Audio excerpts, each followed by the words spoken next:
We have 5 minutes. Yes, we have 5 minutes. I'll show you this, but I might go stand over there when we talk, so you can actually see me. Okay.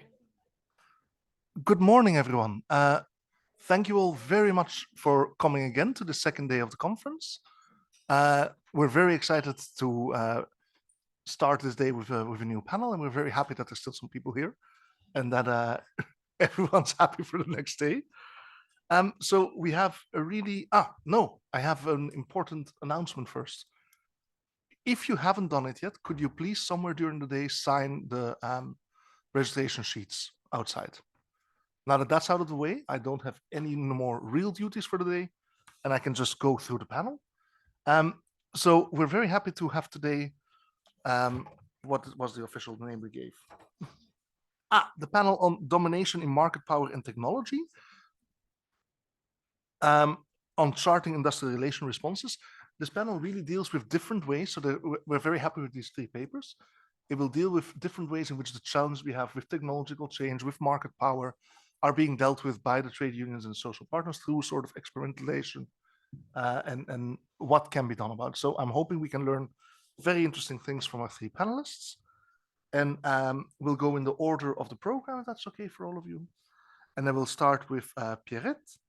I've been told that Odile couldn't make it today, but I'm sure you can do the work justice. So please, the floor is yours. We'll have 15 minutes, then there will be 1 question for clarification if need be, and then we'll do a Q&A afterwards. And now I'm stopping talking. Pierrette, go. J'espère que ça marche. Good morning, everyone. Thank you for the ETFI for organizing this rich event and for allowing us to present our work, how organizational experimentation can sow the seeds of regulatory reform with an interesting case like the Alia project. So it's never repeated enough that the world of work is now experiencing a sequence of disruptive events that are causing profound transformation, impacting many aspects of people's lives, particularly their everyday jobs and encounters. What is notable about this shock is that the realization that institutions are struggling to keep up with the emergence of new challenges in the labor market. So, and institutions are not being agile enough to address these new challenges. The management is always having a discourse of embedded in existing socio-technological imaginaries. All of that lead us to an ongoing erosion of industrial relations and makes us resurface the question, what is the role of trade unions in all that? This reality was named by Murray et al. In their seminal paper published in the Transfer Journal. They introduced the concept of fault lines to describe this situation. And they have enumerated the 7 types of fault lines, which are with disruptive technology being on top of all of that. So these fault lines provide significant obstacles to the regulation of labor and employment for collective actors like government, unions, and NGOs. So with the race of AI, we have now a race of AI regulation. However, the limitations of AI regulation initiatives, as extensively explained by many labor policy experts, is like they are not enough, they are broad scope, and we have an absence of straightforward clauses of how algorithmic management tools should be approached to protect workers. So it's a complex object to regulate. We always see that we need to negotiate the algorithm. There is a crucial objective of doing social dialogue on that, but I can assure you that in the French context, I believe it's the same situation in many other countries, but the French context, we don't have social dialogue on algorithmic management and standard workplace. So viewing this reality, trade unions should demonstrate the ability to identify and plan adequate response to the risk of algorithmic management.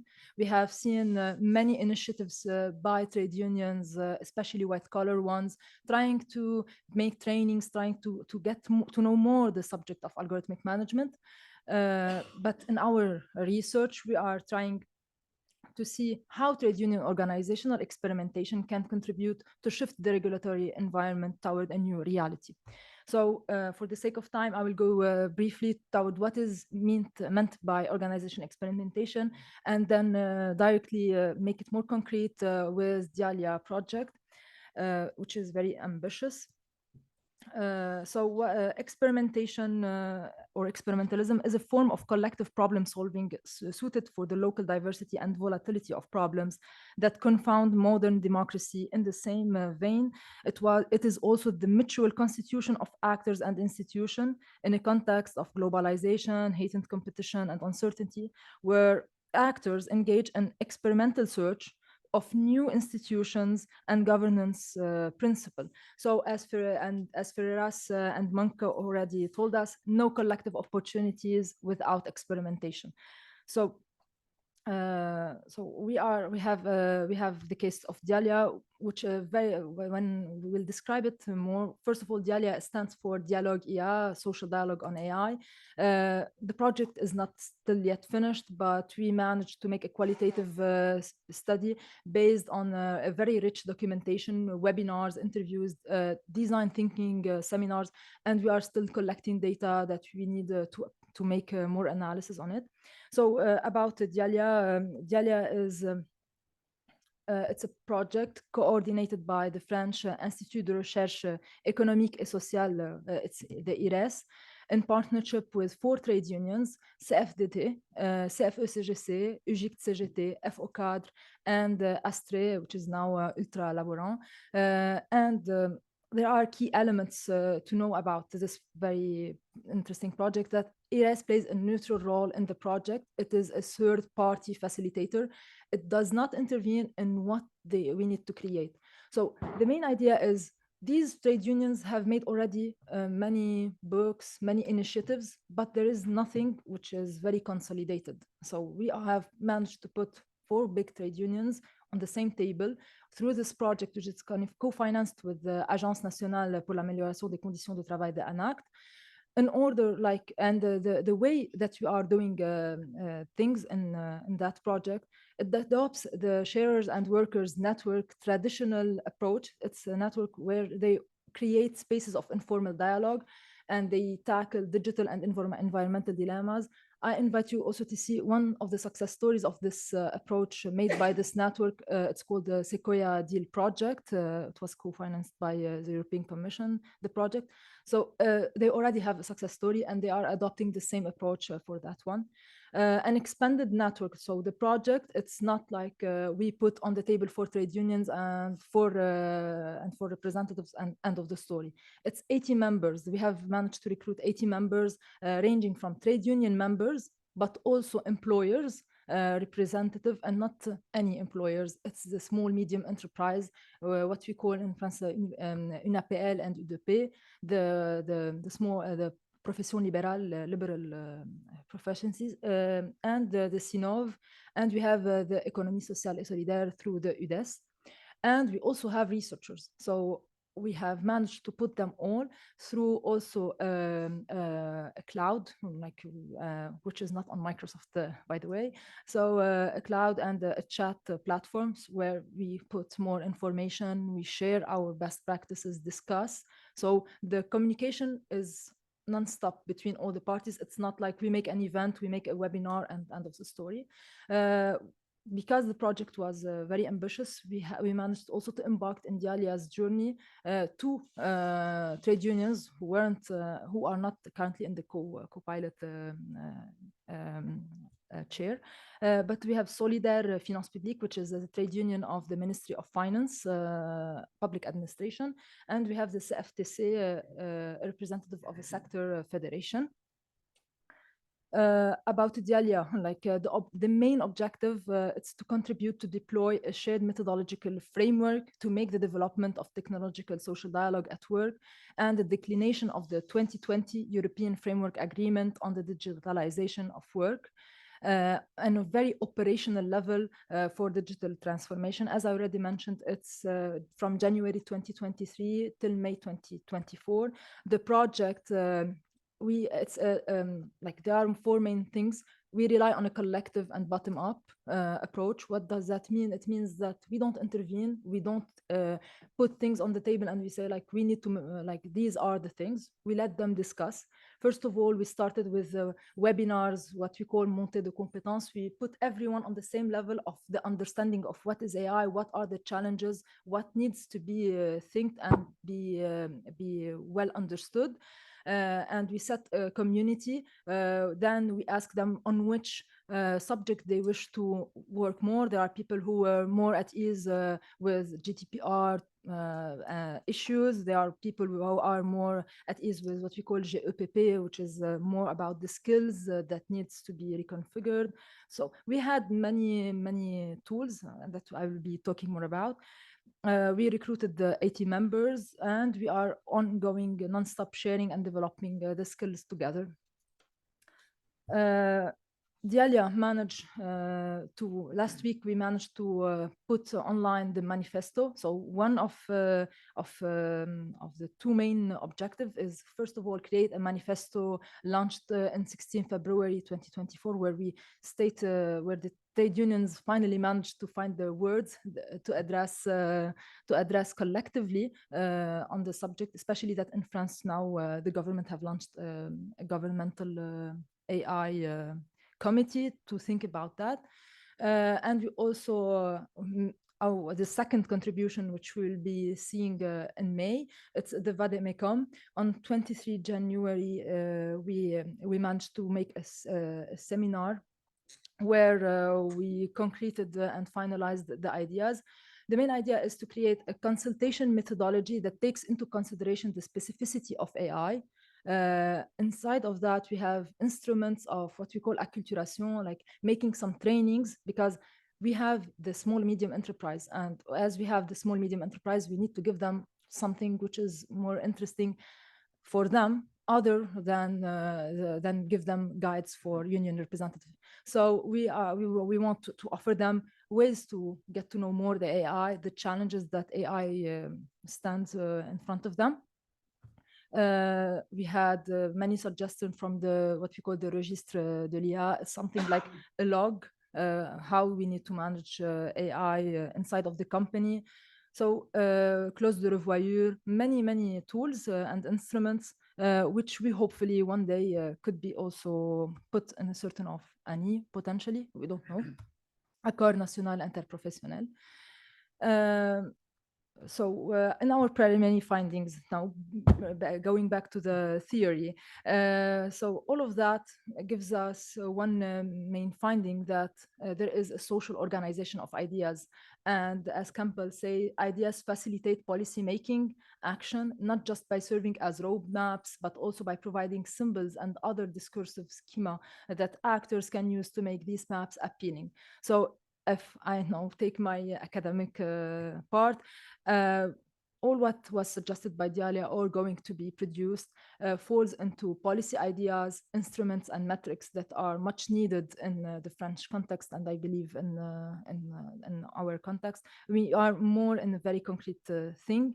And I forgot to mention something. We are not just saying ideas and everything. We aim to try to apply the things that we produce inside of the companies, so concrete experience, to see, does it function? Yes, no, what needs to be fine-tuned? So at the end of the day, we can suggest on the market, on the work market, for the policymakers, something which is feasible, doable, and of course, because we aim in the future to keep that community alive, that is always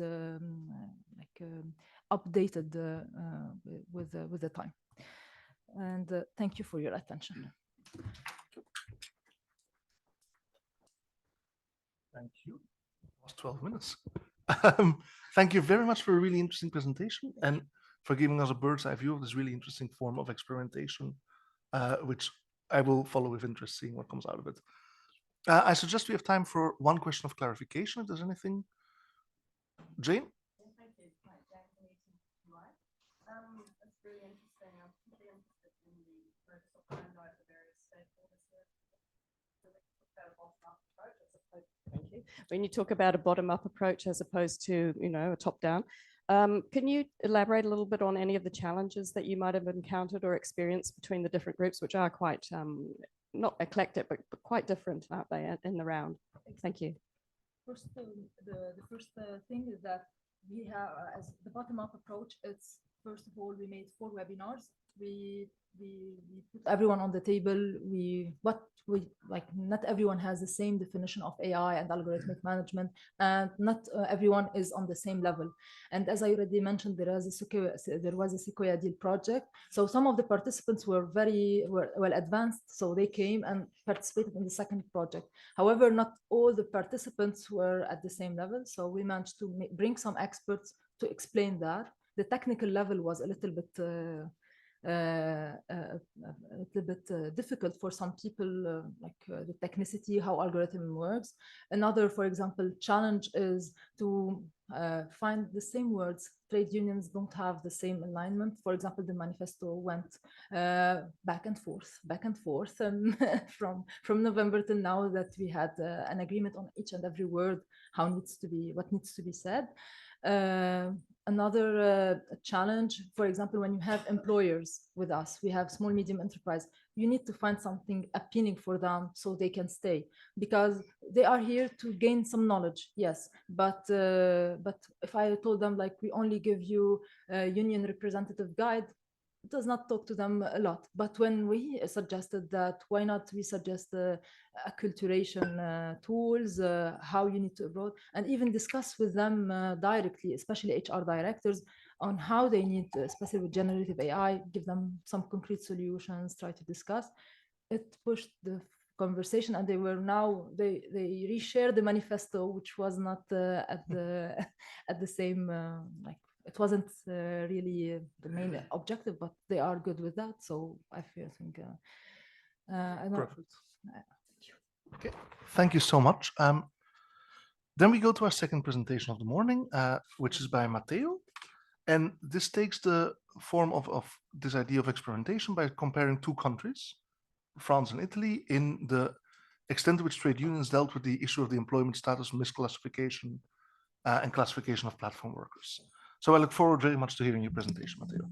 Again, you have 15 minutes, and I'll tell you when 10 minutes have passed. Yeah, many thanks. Thanks to the organizers of this brilliant event. I think it's really important to reflect on the topic. So thanks for having us here. So I'm Matteo Marenco. As you see, I'm a postdoctoral researcher at the Max Planck Institute in Cologne.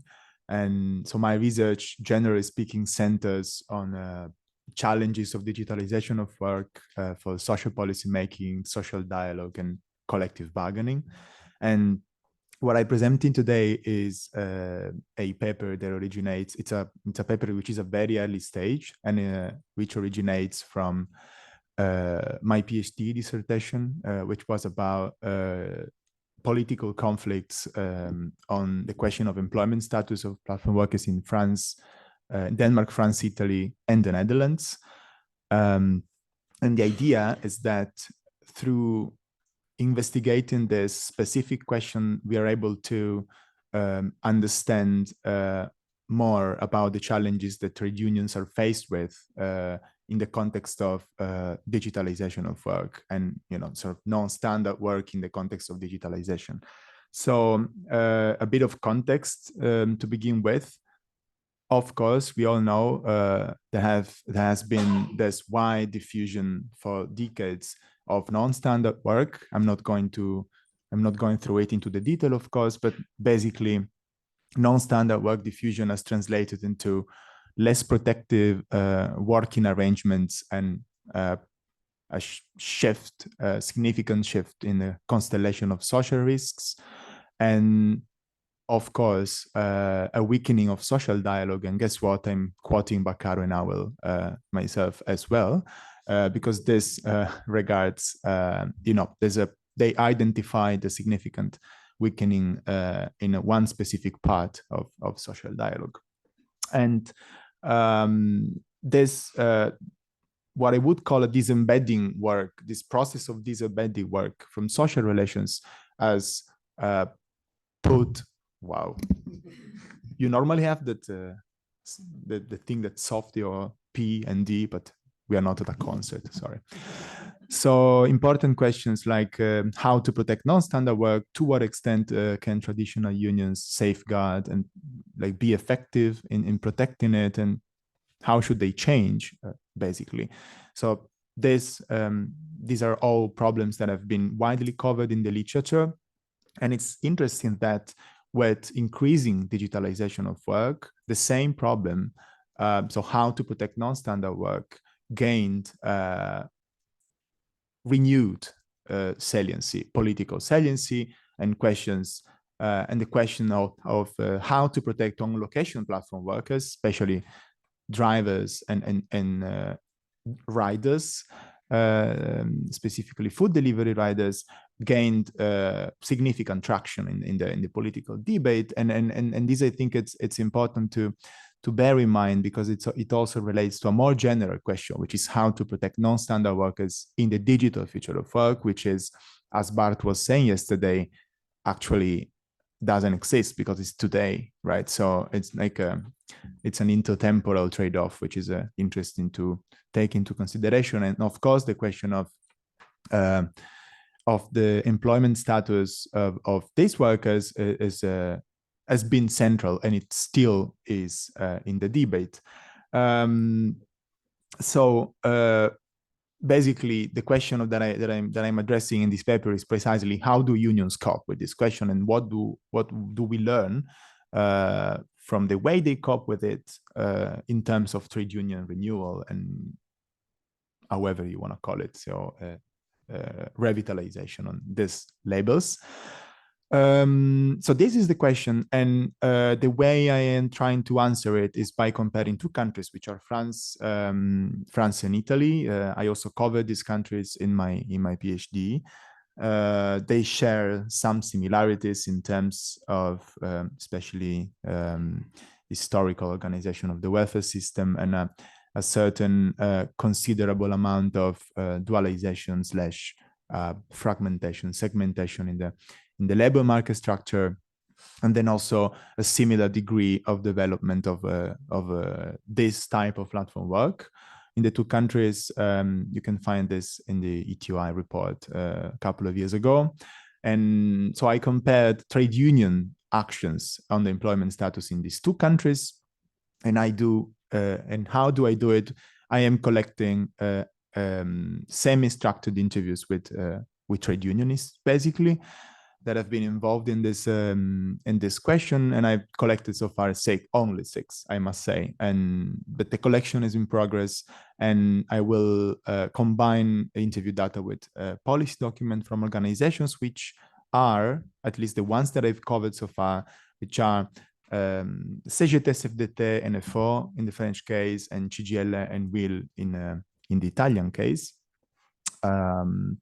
So what I find so far, basically what I have found so far, is that there are two main patterns of action. Of course, on the one hand, some unions highlight the sort of inherent subordination in platform work, and I'm always talking about on-location platform work. And on the other hand, you have those who stress the autonomy and flexibility side of the story. Let's go through them both in turn. So the first, on the one hand, you have this, subordination is central, and you see some examples there. I guess you all know. So the idea here is that because platform workers are de facto employees, you need them to be covered, to be protected as if they were employees. And I think in the these examples of CGT and CGL are interesting because so they started to actively campaign for reclassification of contracts, but then, as far as I understand, they realized this doesn't necessarily work, and they started to claim for more rights to core in a way. But this doesn't mean that the underlying assumption and understanding of subordination changed. the assumption actually didn't change. So these organizations still see subordination as a central feature of this working arrangement, which is not the case of others. So other unions, and in these two cases, I think the CFDT in France is at least the biggest organization that supports this view. And because platform workers can be seen as independent contractors, then protection shouldn't necessarily be occurring through employment protection, because this would, in a way, may hinder autonomy and flexibility, which not only companies want, but also in this line of argument, workers want. How do then you ensure that these workers are protected? By reinforcing access to collective bargaining for them as independent workers, especially solo self-employed, of course, because they are assumed to be more vulnerable. They are in fact more vulnerable, of course. So this is the second sort of way. And now I come to a point that I think it can be interesting to discuss, because this is actually nothing entirely new, right? I mean, it's a division. It's like a bit, it's not reinventing the wheel, but it's not new. But what I think the interesting part is that it's not resolved. And now that this digital transition, and actually also the green transition, so these twin transitions are unfolding already, I think it's really important to know both things. That is, that this is not new, but precisely because we know it for many, many years, actually, and it's still unresolved, we need to think about it, basically. So this is why why we should care, I think. And related to this, I was just wanted to bring some point for discussions here. The first one being that what emerges here is that, we say that unions, at least there are cases within the trade union movements, there are differences, right? And we can see how the future of work and protection, in a way, and social dialogue is imagined differently. So the thing is how the question I think it's important to reflect upon is how research and practice, especially in a conference like this, practice on trade union renewal revitalization need to take this into account, because importantly, there's different ways of seeing the whole development. For instance, imply a different relationship between protection and flexibility. How do you, first, are these differences to be reconciled? And if so, I think they are, but how to do this? So how to reconcile these two ways? This is up for reflection. Another point is about the relationship between trade unions and independent organizations of workers, because much of the action that has been going on as occurred alongside these independent organizations of workers. And question is, what's the way ahead? I think now it's clearer, because in the beginning there was quite a significant skepticism from both parties. Now I think the scenario is clearer, but what do we do with this? It's inclusion. I don't like the word, actually. I don't know why I chose it, but I think you get the meaning. It's inclusion, the best way to go, or it's more of a sort of an external collaboration with this organizations, the best way to go. Because my question is just, to what extent is a coexistence of the parties' advantages for the interests of the workers? And then this is an important point, I think, which relates to Silvia's presentation yesterday quite a lot, I think, which I was very interested in, because there are many people and organizations talk about this strengthening the right to collective bargaining as the way to go, because in a way, you, in theory, in principle, you're able to grab the advantages of flexibility while being protected. But then my question, I'm not a lawyer, and this is why I'm asking this question, but my question is, how does this happen in practice? Because there is this competition, many obstacles, probably the main one being competition rules, competition law. How does this happen in practice? Can it happen? I mean, do we have, because I know that, of course, independent workers are already being unionized, but then collectively bargain is something else. So this question, I think it's important. And finally, I want to stress how my findings mirror quite neatly the conflict dynamics on the platform work directive. And again, going back to discussions of yesterday, I think it's important to reflect on what do we see ahead. Because, is this conflict going to go on, and how, and what do you think the parties at stake are doing? So yeah, these are the questions that I wanted to put on the table for discussion, and thank you. And thank you. This is the easiest timekeeping I've ever had to do. Everyone's very on time and even relatively short. So there's time for a clarification question. If there's, yeah, please also say who you are. My name is Wanda Dexter. I'm head of the ITC. Thank you. Thank you so much for your presentation and for the last questions, because I think they are really, really important to start thinking about that. I'm a lawyer, and before joining the ITC, because I'm from Argentina, I used to work with the trade union movement in my region. And I have one comment and a question for you also, but in terms of the employment relationship, we have been working in the region on platform economy, and we found, and we were following a very interesting case in Uruguay.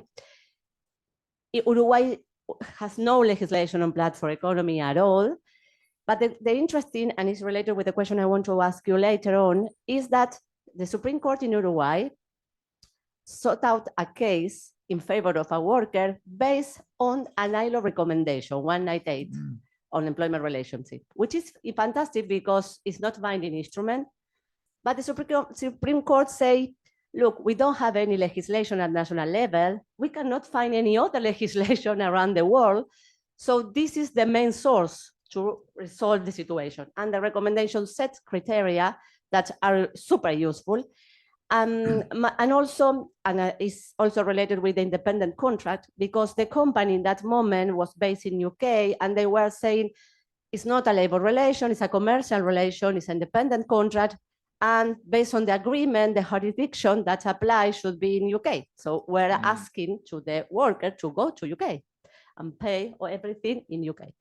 So the courts say, okay, let's first analyze what kind of relation we have. So they start analyzing that it was an employment relation based on the recommendation, and later on they go to the deepest of the case and say, okay, he's a worker and he's entitled to this kind of rights. They don't recognize all the rights, but some of them. So what I want to say is, and we don't have now the EU directive for the moment, which also set very good criteria in terms of employment relationship, and next year we will start discussion, the ILO standard setting, which I think employment relation will be part of the discussion. I'm not sure if you find in your research any other cases in which, based on an ILO recommendation, or even though ILO supervisory bodies, the experts cases, in which the tribunal also use those legislation as a main source. Because we need to build our case next year in order to have, if we have a convention, do we want to set the criteria? Do we want to only mention that, please, member states, apply the recommendation as it is now? This kind of thing, it's enough, the recommendation, which personally, I love that recommendation, but well, we need to analyze more in practice. This is one question. The second question is related with the one you mentioned on collective bargaining and self-employed.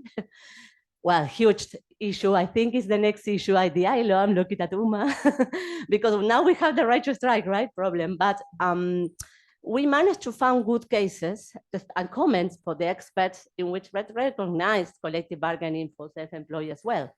But as you say, there's a lot of legislation that, based on competitive law, they undermine the collective bargaining. I found cases, maybe I can later on share with you, but I think this is also the big fight as well. Maybe now we need to recognize that someone is a worker, which is incredible, but we need to first help people to be recognized as a worker, because if you are a worker, you are a worker. It's so simple like this, but we need to push for that. But then I think we need to fight against competitive law and the way they are undermining the collective rights, which is something that I found a couple of examples, but not many. Thank you.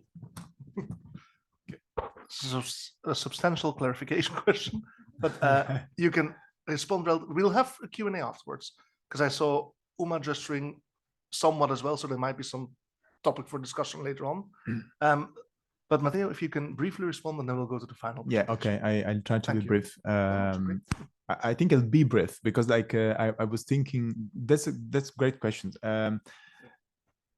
So it doesn't come to my mind any examples of trade unions that are explicitly making a case that they want to make using these instruments. It doesn't really come to my mind.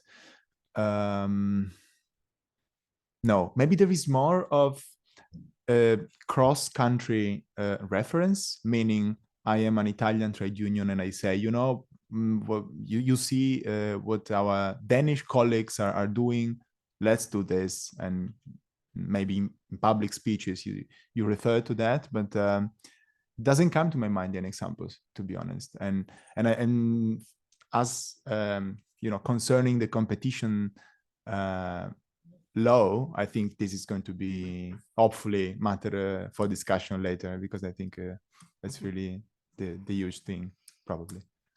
Okay, perfect. There's clearly scope for discussion, because if you look at the audience, there's also quite some reaction. So let's keep that for the Q&A afterwards. No, it's good.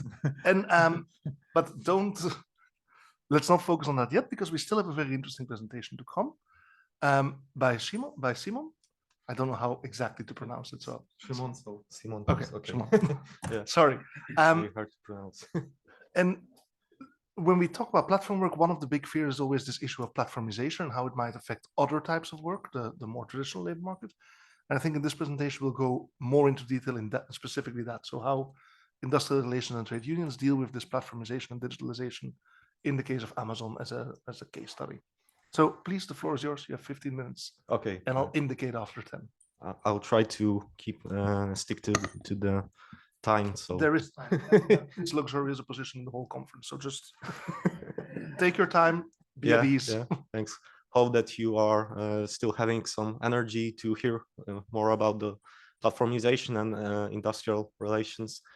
And okay, so my name is Szymon Pilch. I'm from the University of Wrocław. So we are researching together with colleagues from Wrocław, Olga Gitkiewicz and Adam Rozowicki. We are researching basically mapping industrial relations in platform economy, which is a bigger, which is a task in a bigger kind of project that is Horizon about corporate political responsibility and accountability of big platforms. So we basically research influence over politics, over society, economy, political sphere of and influence of those big tech or GAFAM or whatever you would like to call them. Yeah, and we actually try to compare, just to briefly outline the research that we are conducting. So we try to analyze different systems, industrial relation systems, and different varieties, so to speak, of capitalism, right? So we have in our project not only Poland but also the southern countries, so Italy, Spain, Portugal, also the coordinated market economies, so Germany, Netherlands, also the CEE countries, so also Poland, Estonia, Lithuania, and so on. So So briefly, what is my main goal here? In the project, we try to explore, right, the impact of market power, the infrastructural power of platform over over working conditions, over collective bargaining, representation of workers, also the responses of the states towards the expansion, right, of the platformization in economy, and what is the response of the state over the influence over critical infrastructure, so like security, right, like I don't know, influence over political choices, right, the views and so on. So we try to explore the strategies of industrial relations actors. So today I will try to sketch or outline our preliminary findings on the responses of the workers' organization and employers' organization at the national, at the EU level. So we are still in the process of collecting data. And as of now, we have collected around 20 interviews at the national and the EU level with the trade unions, with employers' organization, with the public administration, with the members of the Commission, of the European Commission, members of the ministries at the national level. Okay, I try to be brief on the theoretical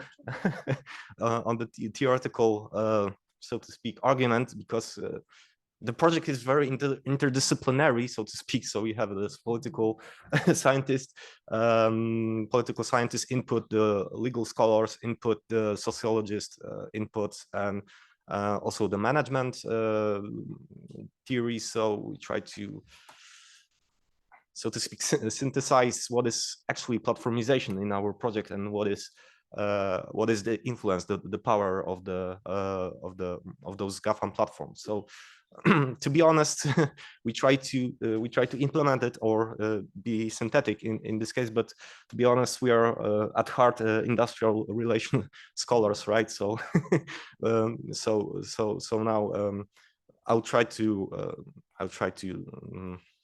maybe elaborate a little bit on our input from the perspective of the institutional industrial relations setting, kind of in the institutional framework of the national case, which is Poland. So we actually try to look from the varieties of capitalist perspective, but it's more patchwork capitalism variety. It's not that kind of classic approach to varieties of capitalism. It's not the coordinated or liberal market, which Holland Soskis has elaborated on. So it's more like a kind of local, one could say, local variation. So in other words, the patchwork capitalism is a framework that is not coherent in the sense that there is a various institutional logics that combines in this one kind of variety of capitalism that has not any overarching, so to speak, logical architecture. So there is a different patches of corporatism, of those kind of authoritarian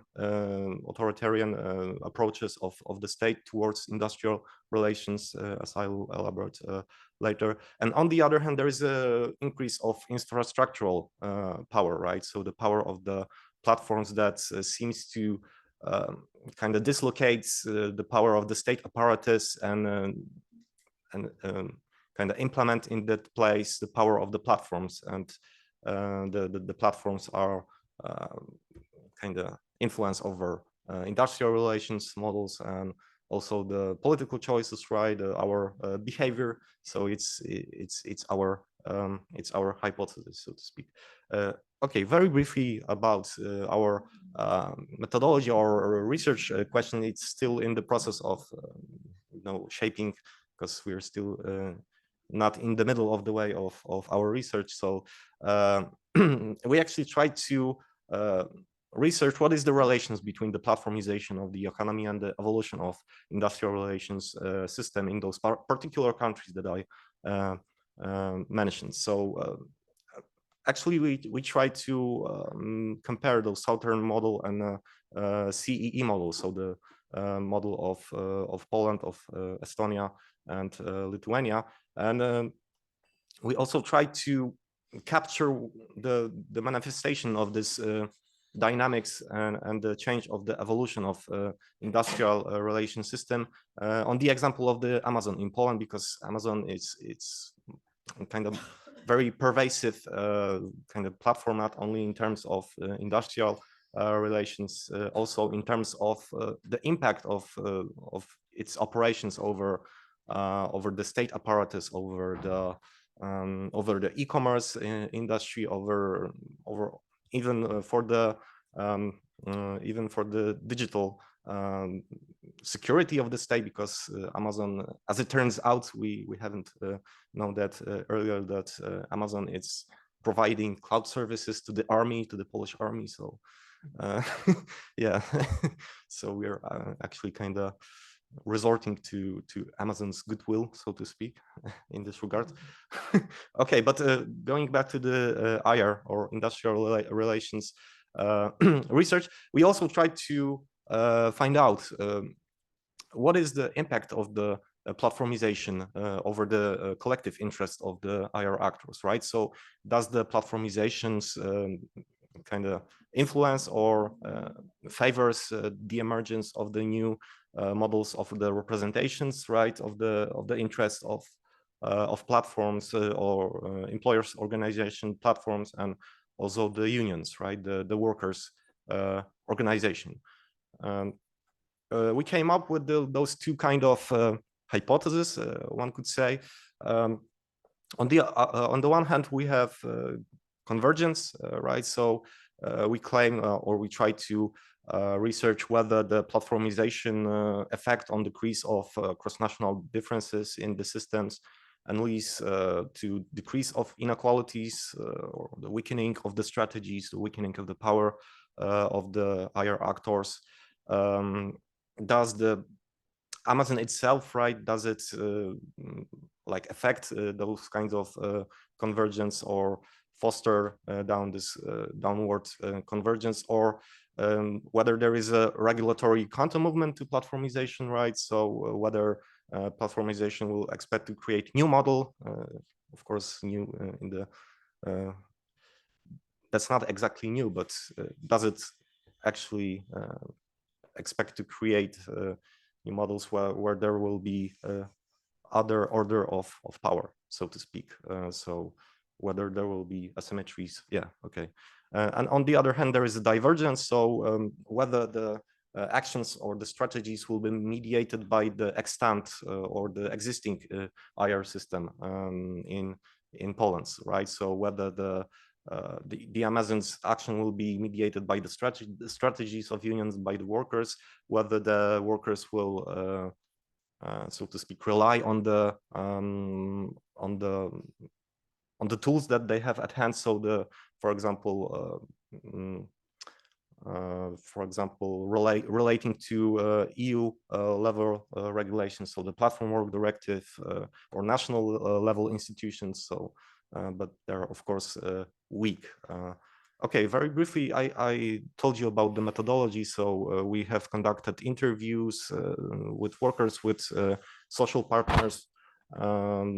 Very brief on this context of IR in Poland. So there is a low density of unions, of also more density of employers organization.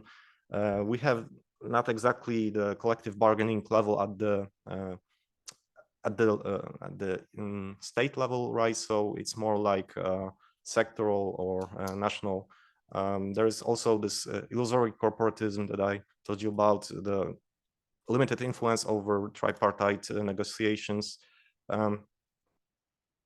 Okay, so we actually identify two main strategies of workers, right? So there's different kinds of protests, as you may know, in Amazon, that is ongoing not only in Poland but also in In other countries, actually the protests are more influenced from the grassroots movements, from the cooperation with social movements and the radical unions, not only those traditional like Solidarność or other unions. And on the other hand, there is appealing, right, to a regulatory framework, appealing to collaborations with social partners. So we have a kind of informal agreement from the takeaway company and the couriers in Poland. So they try to kind of civilize, so to speak, the relations, the IR relations in platform economy.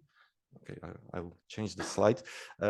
Okay, on the other hand, there are also main strategies of employers organizations. So as I told you, they try to appeal also to or lobby their interests in this new kind of organizations that they create, or they simultaneously, for example, participate in multiple employers organization in Poland. So we have this kind of a cross lobbying, so to speak, strategies of employers organizations. And there are kind of nuances in terms of the levels, because they try to reconcile like the interests at the EU level. They try to reconcile those interests of big tech platforms and of interest of the workers of the states. So the innovativeness of the big platforms can be reconciled with the regulations. So for the sake of workers, so in other words, there shouldn't be a zero-sum game, right? We can have gains on the one and the other side. Also, at the national level, the employers try to appeal to the national law, so they try to preserve their interests, their so to speak.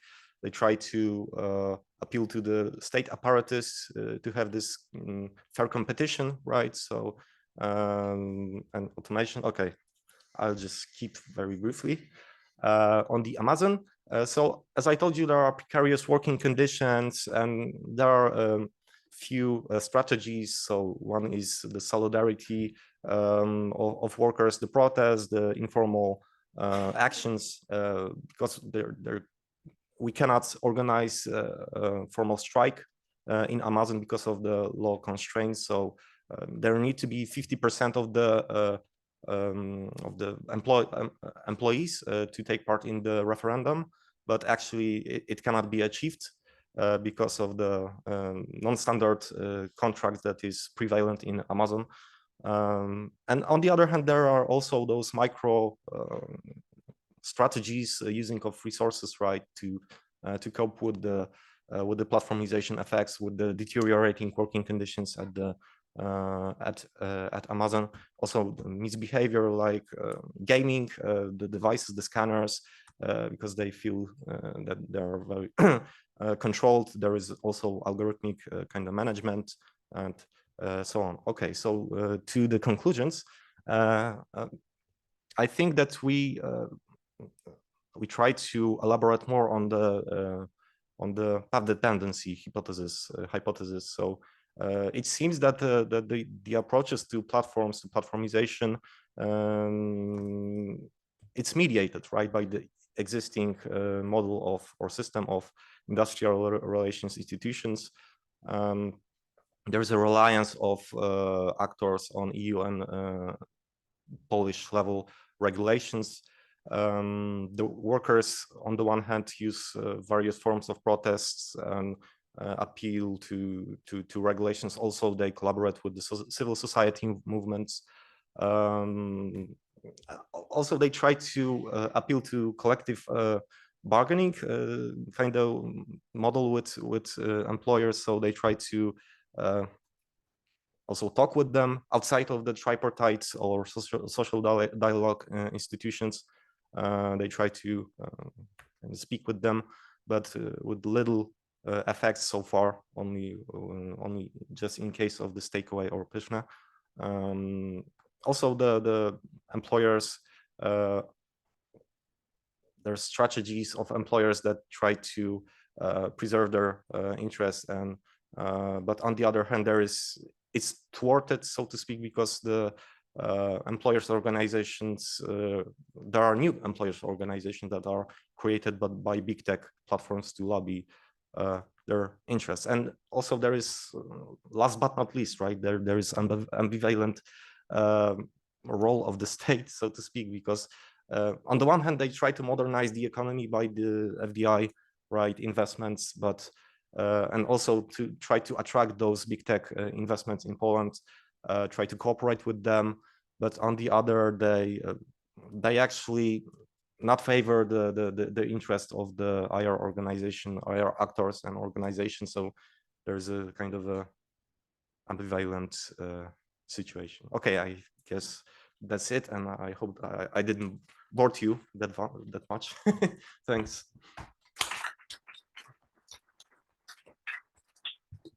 Thank you very much. That was really interesting. It was really, really nice. Thank you. Thanks. So now we have some time for a question for Simon, and then we'll go to general Q&A. Are there any specific questions on this presentation? Ilaria. Yeah. Maybe also introduce you for yourself for people who don't know you. Yes. Ilaria Costantini. I work at Uni Europa, commerce sector. And I wanted to ask whether you are aware of any collective agreement signs at Amazon in any of the warehouses they run in Poland. As far as I know, there are attempts to kind of draft some collective arguments, but to be honest, the employer, the Amazon, is very skeptical. They are using this union busting kind of strategies, because we have this workers' initiative, so the radical new union, and they are more uncompromising. And they try to, so to speak, talk with the Amazon, but the Amazon is using smear campaigns, for example, to bust the actions of the unions. And on the other hand, we have the solidarity, so Solidarność, right? They also kind of operate in Amazon, but they are more reconciling, so to speak. So they try to cooperate with the Amazon, but not to not to get very cooperating, in the sense that they not try to gain some advantages in terms of, for example, collective bargaining. So they are not trying to be very aggressive, so to speak, and so there is a more collaborating approach. So no, as far as I know, there are no collective arguments. Thanks. Thank you very much. It's really interesting, this contrast between the different types of unions and the different types of IR. Okay, so now we have 15 minutes for an actual Q&A. We do not?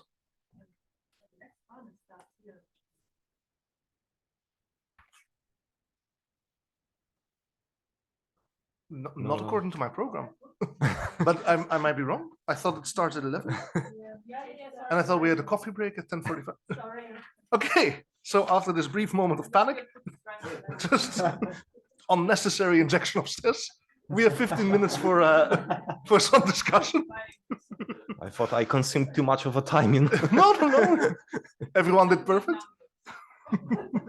It's it's fine. It's just we've been through so much stress in the. So now, without further ado, let's start the Q&A. If there's any question for any of the panelists, do say who you are if you haven't yet, and say who you address the question to. Yes, here in front, the gentleman, then Sylvia.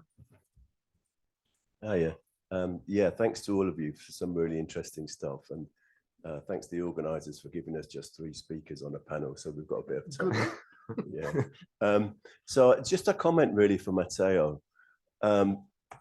Just thinking in terms of, you saying you're developing a paper, it's at an early stage. So just something you might like to think about, because you concluded on the divergence of the different strategies of the different unions, whether to focus on reclassification or broader issues of rights. and it's kind of something that comes up quite a lot in research. What do you say when unions disagree on the way forward? I just think a useful way of sort of background thinking about this is like in Sidney and Beatrice Webb in the 1890s were writing about the development of unions in Britain, and they said something really insightful, which is that you have to forget any idea that there'll be a consensus among unions about what to do. They just said it will never happen, and you do have to give up the idea that there will be consensus among trade unionists. Now, the reasons for this is because the dilemmas they face are real dilemmas. They're not just intellectual mistakes. You know, it's not like there's a right. It's because the labor capital relation is a fundamentally contradictory relation that poses real concrete dilemmas to workers and their collective organizations all the time. And so the history of the development of labor rights and so on is one of, you know, quite often states adjusting to a kind of just a messy situation they have to deal with. It's not because someone said, here's a great draft piece of legislation that we all agree on, can you put it onto the statute books? It comes out in much more messy and mediated ways than that. So which isn't to say we don't have an opinion on good strategies and bad strategies and the differences, but understanding understanding the process of state responses to labor unrest is a really complicated and conjunctural kind of process. So I just think you might find that a useful kind of background way to approach. The Chartists in Britain in the 19th century used to talk about the force of argument and the argument of force as kind of two strategies, and there was always a juggle. Which do you use? Do you use both? And so that's the kind of, you know, because even things like the platform directive process didn't come about because someone drafted a good idea. It came about because of self-organization of platform workers with some really basic demands, but who refused to go quietly. Okay, so that, you know, those kinds of processes that are not especially articulate, but that matter socially, is an important part of the process. Okay, could you briefly introduce yourself as well? Right. Could you just say your name? Oh yeah, Simon Joyce, University of Leeds. Thanks so much. Then Sylvia, also a question? Thank you. We'll collect several questions. No, just a question for Matteo, one from Piret.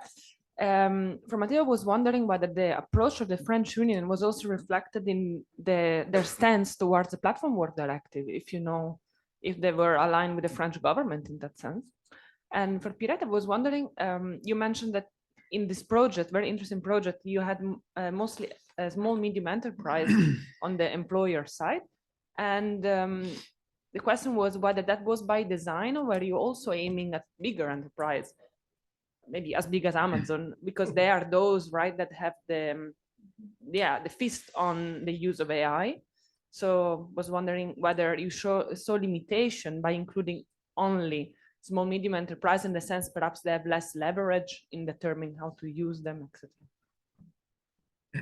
Thank you so much. That was Sylvia from the ETUI. And there's a question there. Hi, Federica Cocchi from CGIL, Italy.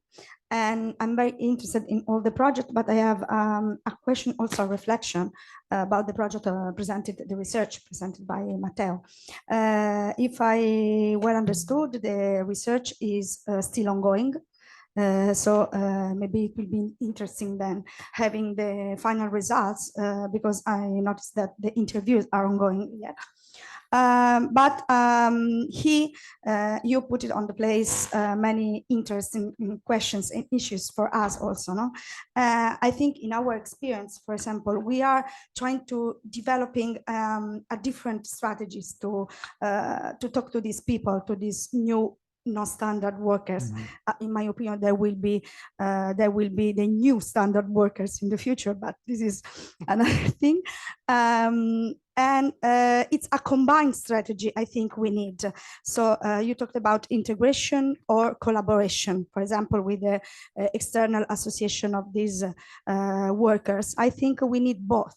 And we have experiences at the moment. We are experiencing both strategies. In some cases with some federations, our federations, we are working to integrate some of these associations inside our federations, but because there is a need of these associations to be integrated in other cases, there is an approach of collaboration, so external relations. So I think the most important thing is to create networks. And inside networks, then we can create or an integrated approach or an external approach. And we need also an integrated approach considering law and collective bargaining. I think both we need. For example, in Italy at the moment, we have a fair compensation law for the solo self-employees. It's not very good law, but it's a first step, a first principle on this. And we have also ISCRO, which is a social protection instrument for solo self-employed people who have a lack of compensation for a period of time. So I think we need both collective bargaining on one side and law on the other side. Thank you very much. I would suggest to collect one more question from the gentleman there all the way at the right back.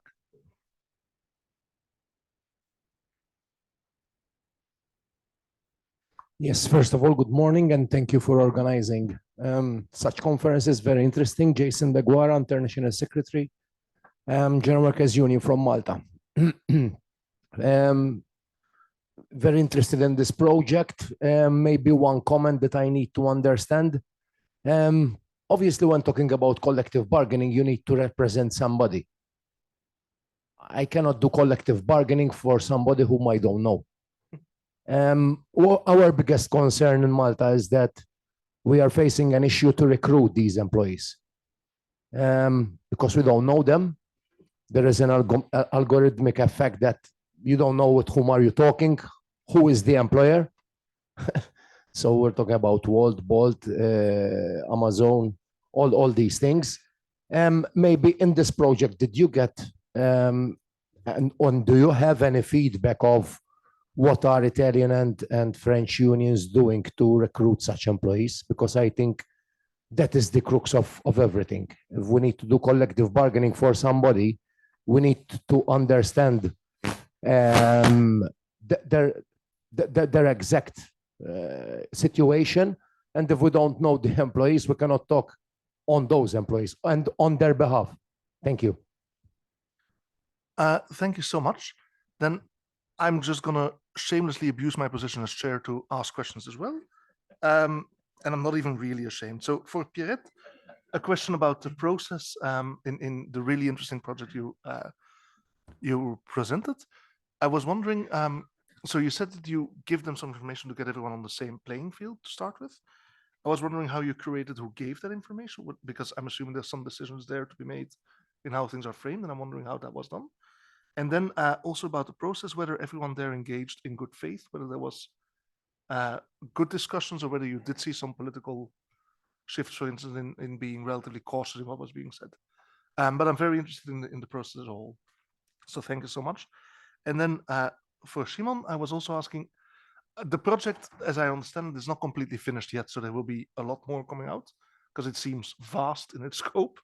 But I was wondering if you can say something already about the patterns you saw, which I'll summarize here, possibly imperfectly, as you saw in Amazon, that there was, on the one hand, more radical unions, green grassroots unions coming up, the more traditional unions being more collaborative, cooperative, but that all being blocked by employers being avoiding aggressive. And I was wondering, do you see that as well? Is that really in the Polish context, or do you see that in other Amazon warehouses? Because I know you talked about possibly going to the other countries as well. I know a big topic we had here is how the local context affects these processes, and whether you see that in other warehouses, because it's quite interesting with Amazon, you can really look at the same employer in different contexts. And now you all have about 1 minute to answer the questions. So be brief and then talk to people after in the break. And we'll start in the order. So Pierrette, you go first. So I will start with your question, then I will answer Sylvia. So first of all, the process. The process, I already said that chairs and workers network, it's the way, the modus operandi, it's how they function. So it's the same way they functioned at Sequoia Deal. So first of all, we had the 4 trade unions. We have 2 committees, a committee of the project leads, which is me, Odile, and Christophe. So persons who manage all the organization stuff. You have the another committee where you have the 4 trade unions on the same table, and you try to suggest them how we are going to function. Then how we functioned, we make 4 webinars. Each webinar we started by we make a montée de compétences, like we train the persons in the community after we have recruited them. The recruitment was made by the trade unions, by us, and so it was a mutual effort from all the persons who are directly in the project. In the first 4 webinars, we invited top-notch professionals to explain to us what does algorithmic management means. They gave us presentations, and after the presentation, it was like very intensive. We made discussions to clarify all the things that needs to be done. We also gave space to trade unions, especially the 4 trade unions. As I already explained, no one comes from nothing. Every trade union already had whether its own book or its own manifesto or its own way of just addressing the subject. So we gave them the opportunity in one webinar to talk about what they have already done in the past. So potentially it could gives us elements to work with. After these 4 webinars, we started then to organize we need to produce something. So to produce things, we made intensive interviews with many persons that we, after the discussions we saw, for example, you are interested in GDPR. I have to ask you to round off. I'm very sorry. So directly, and then we put everyone in a whole day webinar, seminar, design thinking, where they saw physically each one and they worked. As for the small medium enterprises, eventually they are part of the community because they are really interested in the subject. As you know, it's a bit hard in the French context to recruit MEDEF, which is the trade union of the patronat, as we say. So already working with SMEs is a first step, and it could give them open opportunities in the future for potentially. Okay, perfect. Thank you very much also for keeping the answer brief. No, you don't have to apologize. It's me that gives too little time. Matteo? Yeah, thank you. Thank you very much for the brilliant questions. It was also very difficult for me to talk to MEDEF when I tried in the past. Just a note. Okay, Samuel, right?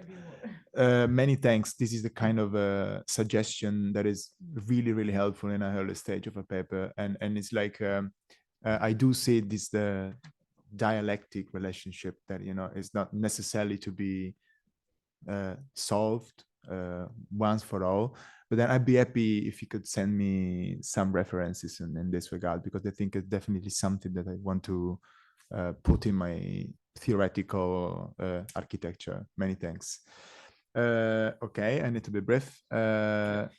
Sylvia. So I don't have direct information on like what the CFDT did in Brussels, but I do have direct information on what they did at home, which aligns very much with the government. So in the sense of supporting independent, so collective bargaining for independent workers, they were very much supportive of the élection professionnelle for independent workers, platform workers. So I have very good reasons to argue that they did the same at the EU level. Federica, many thanks. I mean, I'm actually very happy, and the same for the last question, to have the opportunity to, exchange with people that actually, do the work. So yes, I observed the same in the research that I did for my PhD thesis, both in Italy and in France, with the CGT following a similar pattern. What can I say? I think More will have to be said in the break. I'm sorry. We're gonna go to Simon. I just prefer. Okay, just go. No, more discussion in the break. Sorry. Yeah, don't worry. Yeah. Okay, Simon. Okay, so very briefly, thanks, Wouter, for the question. So, in a telegraphic summary, we compare Amazon in Italy and Poland. We have other companies in other countries, so Apple in Portugal and Spain. But as for the Amazon, I'm not an Italian expert in industrial relations, so I don't want to be expert here, but we can see the similar pattern in terms of the societal power of workers. So they cooperate in the international Amazon Workers Organization. So there is a circulations, of power of ideas, how to tackle the employer, how to organize and mobilize workers. So there is a kind of a similarities in this regard. So okay, perfect. Hope Thank I you. answered your question. Yeah, thank you all very much. I'm very sorry for the tight timing, but please do have the discussion now during the break, and go grab a coffee before the next session. Thank you all so much. Thank you so much.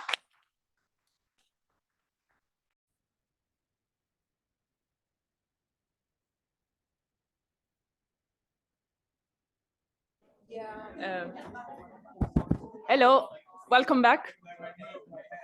Welcome back. Thank you very much for resisting and still being here, so many. So now we still have only 2 plenaries, actually. So quick announcement also, the other room, if you still have affairs, after lunch will be closed because the next panel will also be in this room. Timekeeping is quite strict in this conference, but we are gonna a span of 15 minutes. So we're gonna finish this session at 12:30 and then have 1 hour for lunch. So without further ado, I want to introduce this panel. I'm very excited about this panel because we'll touch a specific topic, which is how the digital platform or platform with an company with an intensive use of technology are impacting labor market and transforming it, promoting fragmentation and promoting the mergers of very big market player with a huge influence on labor conditions. And I'm very excited to have here 4 top-notch experts. So I will go first name base. I have Christina, Professor Keo Leuven, and a consultant also for the Commission.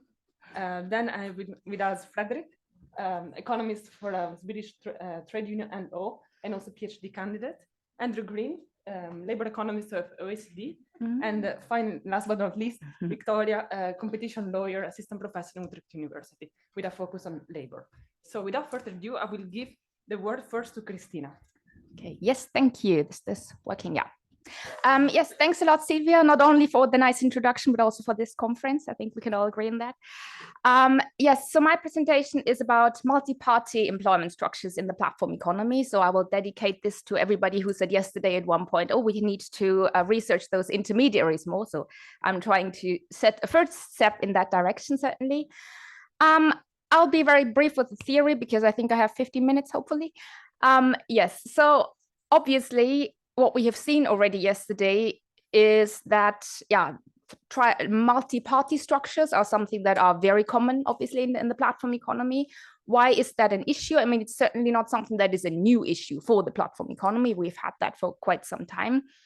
Why should we care about that? Very briefly and very abstract. Obviously, there might be a problem with the effectiveness of labor law if there is an incongruence between the allocation of employers' duties on one entity and the actual decision power being located with another entity.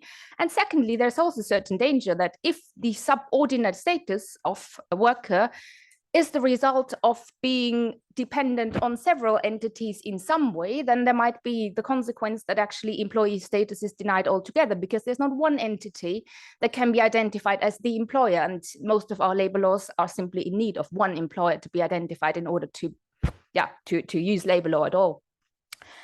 Just very briefly, there are, of course, already all kinds of laws and regulations that we have in practice that are somehow dealing with this status. And even in EU law, I found a small list of examples where the law is already allocating some duties to entities that are not the actual employer, like user companies in the Temporary Agency Work Directive, and also in this older directive about health and safety. responsibility lying with the user company, or you have groups of companies like in the European Works Councils Directive, where you also have like not the employer, but the group of undertakings actually being the target.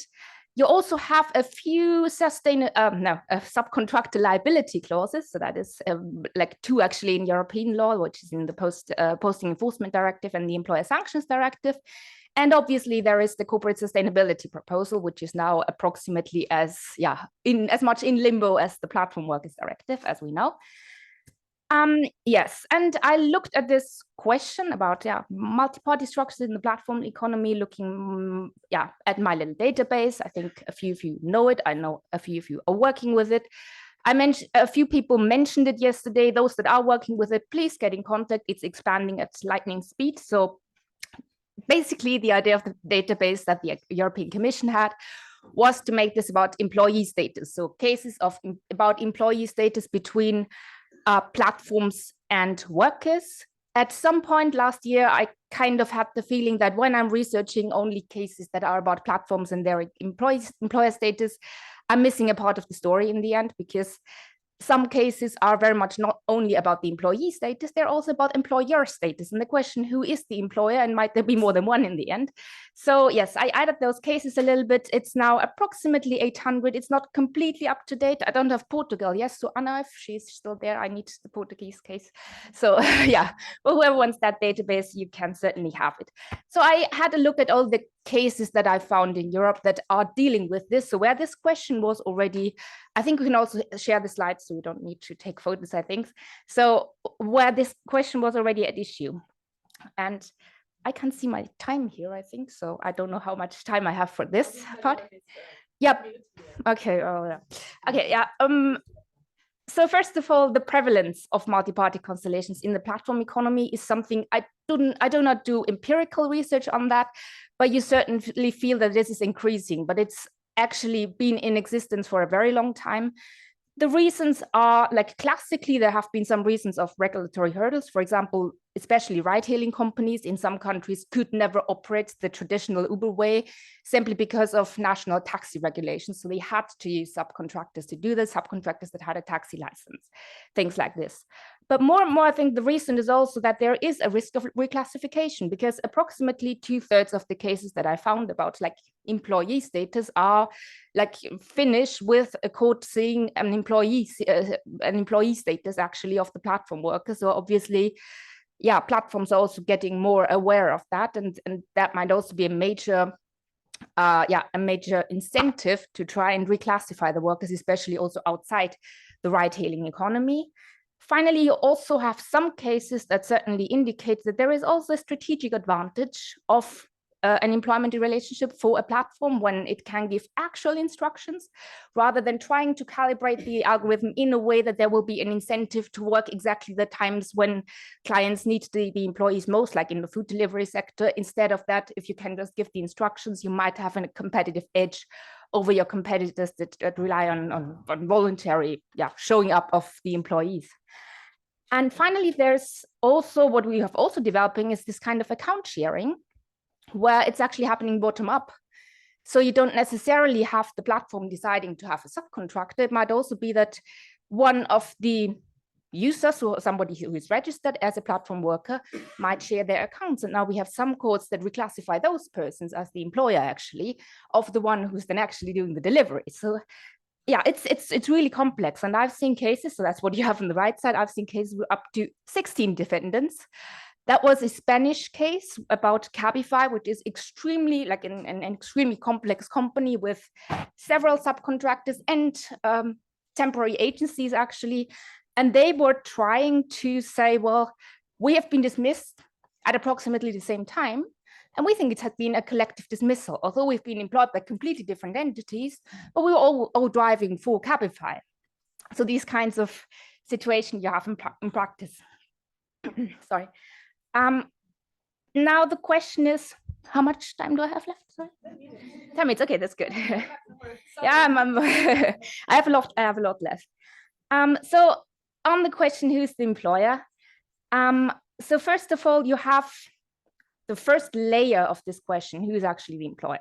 I would say is among the constituents of a platform's business structure. And very often this is multinational, actually. So here on the left side, you just see a compilation of companies that are based in one European state, so have their main headquarters in one European state, but have already been sued in another European state. So that sometimes happens. And then very often the question is, who is actually the platform? Who's the right Uber, for example? And that's the most relevant case in practice. Which Uber is the right Uber?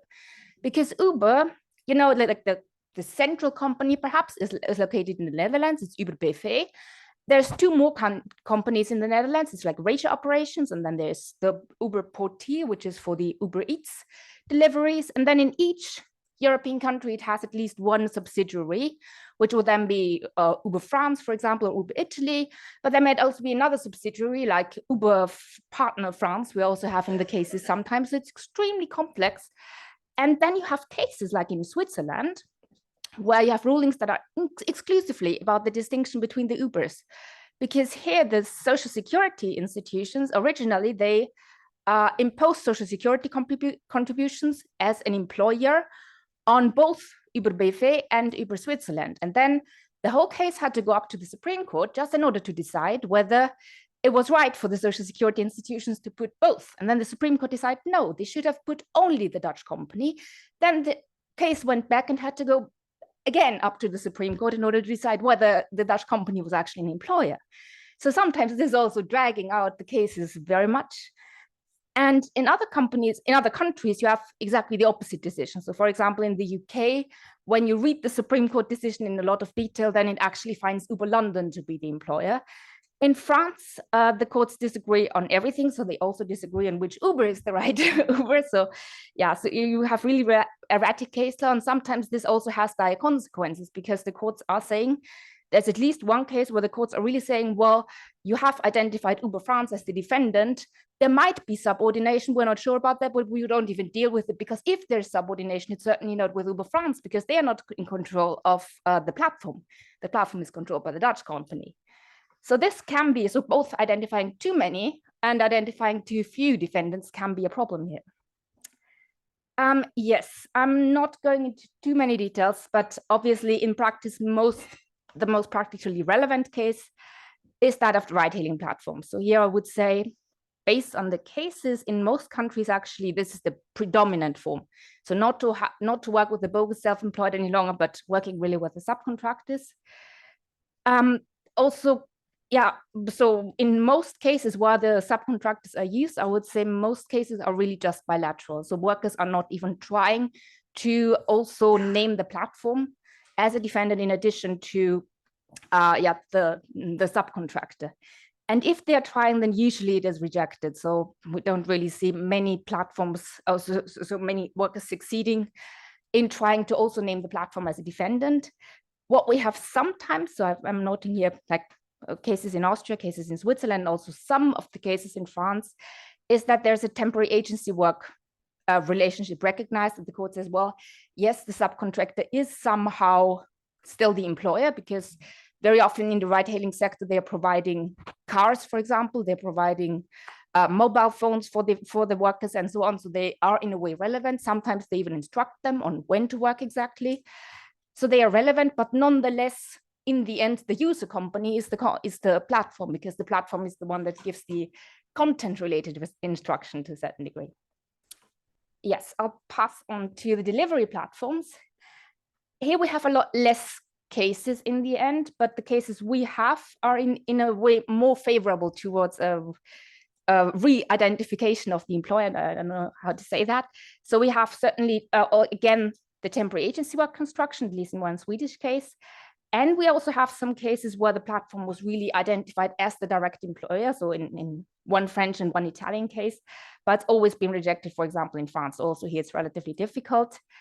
And then we have cases on the clandestine subcontractors, as I already mentioned. So you also have cases where then the courts are basically saying, well, there is an employer that never meant to be an employer because it's just a case of account sharing, basically.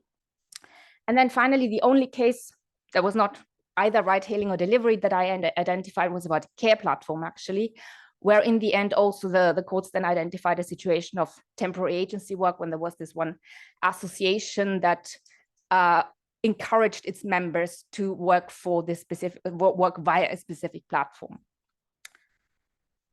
Yes, so these are, I would say, the subcontractors. The first were the multinational business structure. There's also the subcontractors, but there's also a range of other entities that can figure as defendants in cases on platform worker status in a way.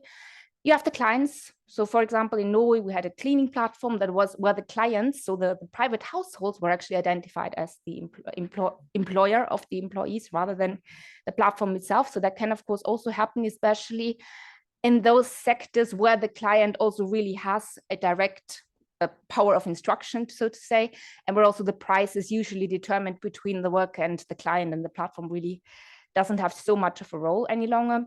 In the other countries, so in the other cases where the clients were identified originally, both of those have actually been overruled in second instance. Then you also have formal temporary work agencies, so not just a reclassification, but formal temporary work agencies, especially in Spain, which makes the Spanish situation even more complicated. So you have tons of subcontractors usually involved, and also tons of temporary work agencies that sometimes then hire out the same employee to different subcontractors of the same form, while in the end, they're all the time just doing Uber or Cabify work. So it's sometimes really extremely complicated. And finally, we have as another entity that turns up liquidators and guaranteed institutions, because both the platforms and the subcontractors in the platform economy very often go bankrupt. And then as defendants, you might sometimes actually see these kinds of institutions, which sometimes is a problem because they tend to have very few information about what is actually going on. So about working time, for example, we would say, well, the platform would have all the information, but in the case you can't use it because the defendant doesn't have the information. Yes, and then how much time do I have? Yeah. Okay, well, so does it matter if we have, let's say, if we have an employment relationship, and some of those subcontractors, especially in Spain, are actually giving employment contracts? Not in all cases, so certainly not in France, but certainly in Spain at least, they're usually giving employment contracts to the platform workers. So the question is also, does it really matter that I have a different employer if I have an employment relationship? And I found a few reasons, I would say, why it does matter, or at least matters potentially.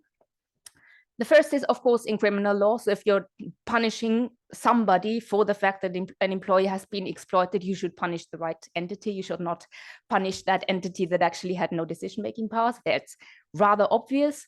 In the labor law cases, it's sometimes not that obvious. So if the employee gets the right to be paid, for example, or compensated for unfair dismissal, you might say, okay, it doesn't really matter. But we are seeing in all those cases, we're seeing quite a few cases of insolvency, so of the subcontractor. And then it really depends on national law to what degree you have a responsibility, either as, you know, in a temporary agency work relationship, as the user undertaking being responsible, or also subcontractor liability, and whether that liability is then joint and several, or whether the liability is subsidiary. And depending on that, you can then or cannot directly sue the platform. Also, the applicability of the collective agreement. In many Spanish cases, that was a little bit an issue. Which collective agreement am I applying? Can I apply the same that I could apply for the platform? And that even included cases where the agreement of temporary agency work sector was actually requested to be applied, which for me also shows to a certain degree how desperate these people are, because that's actually not one of the most generous collective agreements, but it's better than having nothing at all. Yes, and of course, also at company level, certainly the bargaining power might be a little bit different if you're an SME that itself is completely dependent on the platform and has really no margin for bargaining. And instead of that, you might, if you were directly employed by the platform company, of course, there would be like more space for bargaining. Seniority is also an issue, especially if, like in the Spanish situation, we really have these cases that people are like moved from one subcontractor to the other subcontractor, and then the question how the seniority rights can actually be calculated. We have the question of lawfulness of dismissal. So I already told you the collective dismissal rules can usually not apply if you have, formally speaking, different companies. So that case was rejected immediately when somebody claimed that. But even individual dismissal can be an issue if you're asking yourself, well, can I be dismissed by one Cabify subcontractor if another Cabify subcontractor at the same time is hiring? So is that still a justified dismissal? And in most countries, dismissal law is not in groups of companies. You're not like looking at the whole group, you're looking at one company. And then finally, also the working time issue. That is very often the case if then you just don't have the platform as a defendant. And we know in practice, the platforms are accumulating a lot of data about the employees. They would probably be able to say what the actual working time was, because the workers, usually they only have the login data. So you see when they were logged in, but that is not a proof that they were actually working, because if on some platforms you can be logged in without actually working, the platforms would have that data, but it's not available in the cases because the defendant is somebody else. So that is also something. And okay, I'm on, I think that's my last slide. Yeah, exactly. That's my last slide. Okay.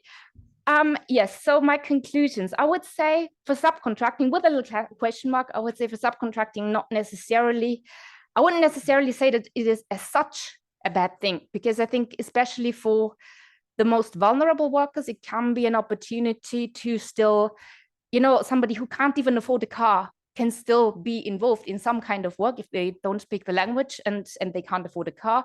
Via a subcontractor, they get the car, they get the mobile phone, they get regular working hours, which is also something that you usually don't get with a platform. So they can play some kind of positive role. At the same time, well, we have to think about how to avoid the adverse effects that have been identified in the cases. And then you have several structures to deal specifically with the insolvency issue, to say, well, there are figures like co-employment or undeclared temporary agency work or subcontractor liability. So all of this exists. I don't think there's a really good comparative overview of what country does what here. There seems to be a lot of difference in the cases that I see. Also, sectoral collective agreements absolutely can help. So then it really doesn't matter whether you're employed with the company or with a subcontractor. Yes, and what the huge question mark, I don't think any country has a dismissal law for groups of undertakings, but that might perhaps be an idea to solve that issue. And yes, in the end, perhaps also a little bit of clarification of the relationship between the GDPR principles like data minimization, but also the duty of an employer to register working time, because most of the cases in the platform economy that are between employees that are already recognized as employees and employers are about working time. And then the question is, should the platforms not be obliged to really register working time? Because obviously, I think they are doing it at the moment. At the same time, you also don't want them to engage in too much data collection. So at some point, I guess a little bit of clarification could help here. And then I'm at the end. Thank you. Thank you so much.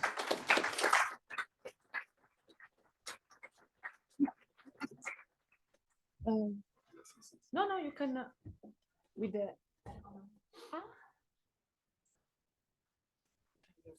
But thank you so much, because this really shows the limit of existing legal framework to capture the fragmentation. And I'm sorry to rush, but you really had, it was really clear. You pointed what are the problems from a legal perspective. And now I'm really happy to jump to Frederick, because it will show also the same issue, I guess, also on wage compression. Yeah, but the opposite. But the opposite, yeah. What's the opposite of compression? Expansion? Fissurization. Yeah, so we need that. Okay, so I've done, maybe I should have the microphone in my face there. So I think I'm one of the few economics contributions to this conference, and I can sort of understand why. It's a difficult area, particularly when it comes to platform work, it's a difficult area to look. So I'm going to be presenting some insights from a book chapter I've written for, what's the book called again? It's about platform work in the food economy. Oh, you haven't said the title is long. The title is very long, but it's about, platform work in food delivery, essentially. And this is actually, so I've taken some data from one of my dissertation chapters where I look at how labor market competition affects wages in Swedish labor markets, where I also try to, still working on it, but trying to figure out what is the union effect on wages in Sweden when we also incorporate these kind of more labor mobility issues that can also affect your wage, because wages aren't entirely out of competition in Sweden. Labor market competition also matters. So the idea of this presentation then is to talk a little bit about labor market competition and do so in the light of labor platforms. So when I started working with these questions in maybe 2013 or 2014, and this was when we still called this platform economy the sharing economy for a while. And when companies were talking to policymakers who were very excited about this development, there was a lot of talk. Economic efficiency was always very often called out as something. So if you take the taxi hailing services, if you remember that kind of narrative, a lot of it was about Uber will make the use of idle resources. We will use them much more. So cars are parked 97% of the time. I don't remember, but it was about economic efficiency. The same argument was also made in labor markets. So if we get rid of these old institutional things like exclusivity to an employer, people can jump jobs, and that will improve efficiency of labor markets by people being atoms in the static models of microeconomics 101. So my interpretation of that whole debate as it was then was that by removing barriers to exit, which is in an exit voice framework, wages and employment should improve. And thus labor platforms might improve labor market competition through the exit channels. So wages and employment will go up magically. Of course, I don't believe that now, but this is a very neoclassical view of economics, which in recent years has very much been called in question. So that's why I really enjoy your chart yesterday, Sylvia, because you kind of showed that large organizations don't always promote deregulating labor markets anymore, and this is part of the reason.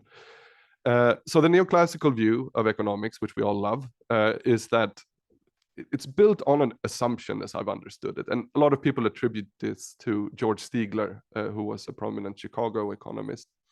And his argument was that labor markets tend to efficiency, except in classical monopsony cases. So now I will define what monopsony is for those of you who don't know. Everyone knows what a monopoly is. If you've ever been to Sweden and you want to buy alcohol, there's one store. Unless you go to a restaurant where it's much more expensive, there's an alcohol monopoly, a single seller. Monopsony is on this on the buyer side. There's a single buyer, so single buyer. So Stigler then thought that if you have 2 or 3 or 4 employers, people will be able to punish employers who pay below market equilibrium wages, meaning that the market will discipline the employer if they pay wages below your productivity levels. So that's an assumption that was set in 1946 and inspired a lot of research up until recently. So the idea here is that if labor markets are efficient, if you have trade unions or minimum wages, they will raise wages above that level. So those who work and don't get fired, they will have higher wages, but you will also have outsiders that will not get any income at all. However, so this is where the recent monopsony research comes in. There's all these things in the labor market that point towards the fact that labor markets aren't efficient. It seems that employers have significant amount of wage setting power. What does that mean in the very static economic model? Well, it means that from the beginning, wages are probably below what they would be if labor competition was perfect. And this arises from some very natural things, like there might be a lot of jobs in your labor market, but there aren't as many vacancies in a given point in time. And if you're unlucky and get laid off at the wrong time, there might not be a match for you. But then there's, of course, also artificial sources like employers kind of forcing you to write non-compete agreements. That's something that impedes competition in labor markets. Or, there's all kinds of sources behind the fact that employers set your wage, not the market, the invisible hand. But this also implies that institutions can raise wages closer to competitive rates. So a minimum wage might actually improve both wages and employment at the same time through this very simple economic reasoning. So if you look at labor platforms in Sweden, so Sweden is, of course, an institutional setting with high wages, high collective bargaining coverage and all of that. But platforms in Sweden, as elsewhere, have used evasive strategies to gain regulatory arbitrage. And I can say with some confidence that platform labor markets in Sweden, union density and both collective bargaining coverage are low by national standards. But what I'm interested in here is to try and find a simple measure of labor market competition and essentially start discussing platform entries from around 2014-15 in Sweden in an occupation that we know there's a lot of platform workers. What has that done to competition, and what has this improved individual bargaining power? But one thing here that also might suggest that maybe more competition as we see it in the data that I will show you very briefly, you add a bunch of employers, does that mean that there's more outside options for you to pick from? So if your employer lowers your wage, there's always someone else to go to. That kind of depends. If employers do domestic outsourcing, for example, in order to lower their costs and put out on competition, they might actually create a worsened competition in the vertical stage between the firms. So this domestic outsourcing can lead to lower wages, which is, there's some really good research on this. And this is the notion of fisherization that David Whale writes well about. So there's two competing narratives here. If labor platforms avoid institutions that set, levels bargaining power, does that, improve employment and wages and all of that, or does it have the opposite effect? Maybe this is super obvious, but in this conference, we all know that this, it didn't improve wages and all of that. But it's interesting to look at the data.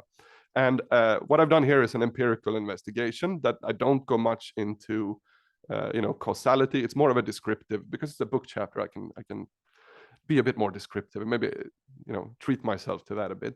So what I've looked at is I'm trying to assess competitions and earnings for couriers in Swedish labor markets. So that's a single occupational group, 8329. Which you all know is motorcycle, bicycle drivers, and other automobile drivers, not where elsewhere classified. It's where couriers who don't have a trucker's license end up, essentially. Maybe a handful in there are snowmobile drivers as well, but I doubt that they are. What I should mention here then, so I have data for this between 2014 and 2020. I observed data on wage, income, which is what you're actually paid to the tax authority. And we also get a working time measurement, which is a percentage of full time between, above 0 to 100%. So, and I will also be observing flows between years. So were you in this occupation this year? Were you at the same employer this year? And I should also note that this includes self-employed. There's some limitations to this. And that's part of the exercise. Just what can we see in the data that is here? It's administrative data, so it's all individuals in Sweden. So these couriers are only the couriers who have this occupation as their main occupation. So if someone is doing this on the side and is getting their primary income from another employer with a different occupational code, they will not be included in this data. We only observe taxed income and data. So there's lots of irregular migrants in this labor market. And I should have written more about that in the paper, but there was a big news article a couple of weeks after the deadline, where the tax authority actually looked like the people who are riding the bikes. There's a personal identification number associated to you being logged into the app. A lot of them were, of course, not the same person. Some people are renting out their phones and finding a nice passive income on the expense of irregular migrants in Sweden. So we can't catch that in the data. That's the final point. And I don't do any formal causal investigations, okay? 5 minutes already. I will use two measures and I will speed up. One is a concentration measure. So it's a number between 0 and 1. If everyone was self-employed in a relevant market, so there would be every firm has 1, concentration would be close to 0. But if it's a market with only one actor, so it has 100% market share, the Hirschman index, the HHI, will be 1. So the prediction here is wages should improve with reduced concentration. That's the classical economic. If you have more employers, wages should improve. And there's some aggregate papers saying this. I also look at, because this is from the other paper, but I also look at, because I'm interested in outside options. So for people who were couriers in the previous year and are in a different occupation now, what do their wages and incomes look like? So we get a notion of those who leave this job, how well do they do? We also have I do a weighted average of that. So we start to look at some of the data with 5 minutes to go. Top left corner, we see that they are all young boys or young men, most of them. It's a very skewed gender and age distribution. Very short, the one on the top right there shows the share in how long the tenure is at the company. So more than half, about 63%, have been at this company less than 2 years where they are registered. And we see in 2020 the share of the couriers who are from third countries, so outside the EU and the Nordics, is increasing. And as I mentioned before, if a lot of them are irregular migrants in Sweden, typically from third countries, that number is probably underestimated. And finally, there's been an issue of people paying tuitions to study in Swedish universities, never showing up at the university, but are registered in different cities. So that was something I looked at as well. That's increasing in the data. And it's concentrated to large cities, and the largest is H, which is the largest industry they're in is in transportation and storage. And there's a fairly large share as well in administrative support services, which is temporary work agencies. So those are the big industries. So now we look at, and this is not, maybe I should skip this, but I'll go really quick. The top one, you can follow how the wage in red compared to the gray and black, which is the wage in similar occupations. The wages follow somewhat, but if we look more closely at it, they're actually falling behind in wage development compared to similar occupations in nearby occupational groups. The middle one is interesting because that's a percentage of full time. So the red field is what we're watching. If you look at the similar occupation, and the red here represents the bottom 25% of the distribution. We see that, you know, part-time work is increasing by a lot in this particular occupation, which is not happening in the other one. And then finally, you look at gross real income, which is a function of your monthly full-time equivalent wage times your percentage of full-time work. We see that the incomes, this isn't super clear in this diagram, I should have maybe corrected that, but incomes are kind of stagnant. So the incomes aren't increasing the way we typically see in Sweden, where incomes normally increase with the central collective bargaining levels. If we look at concentration on stocks and flows, one of them is on concentration on new hires. It's the trend, it's the non-dotted line on your left. The trend is going down. So concentration is decreasing in hires, and concentration in the dotted line in black is also decreasing over time. And this is a pretty big decrease in concentration within this. So what does that mean? There's more and more employers being added to this occupation. We look at the mean wage and the mean income in red. So the wage is going up, but the incomes aren't moving as quickly because people are receiving fewer hours, it seems, in this data set. But then we look at the blue one and we see that the outside options, so are they the ones who have switched away from these occupations, they're actually being paid less in the new occupations. So it seems the outside option for the workers here aren't that good. And finally, we look at, so this is, if you were in this occupation in the previous year, this is an alluvial diagram. Oh, this is short of time. The top one that says 8329, that's the occupation. If you were in that occupation last year and you're still in that occupation this year, half of them will have lower incomes in the following year compared to the one before. Half will have higher, half will have lower. Those who come from other occupations show a similar trend, whereas people who come from unemployed or from elsewhere, they all have higher, obviously, incomes. But this is, I think, kind of interesting. Like staying in this occupation on average seems to be a bad deal for those who remain within it. And the outside option number there shows that, well, you're going to take another job. Well, they're paying even worse, it seems, statistically at least. 1 minute. So the conclusions, the number of couriers have more than doubled. I should have mentioned that earlier. And 2020 was a big effect on this because of the pandemic. Employer concentration has reduced significantly. But the wage bargain has improved a lot worse than similar occupations. And the incomes are stagnant. So a lot of this effect is driven by reduced working time, which I think is kind of intuitive in this. All in all, this indicates this is an occupation where workers have little individual bargaining power. And knowing that there is little collective bargaining power within this occupation, it's no surprise that we see some stagnation in incomes here. And this, again, is for the full-time couriers. So, but it's spilling over to them as well. So in aggregate, competition in courier labor markets has worsened between 2014 and 2020 from the individual perspective. And yeah, so maybe the platforms weren't right after all. Who is surprised?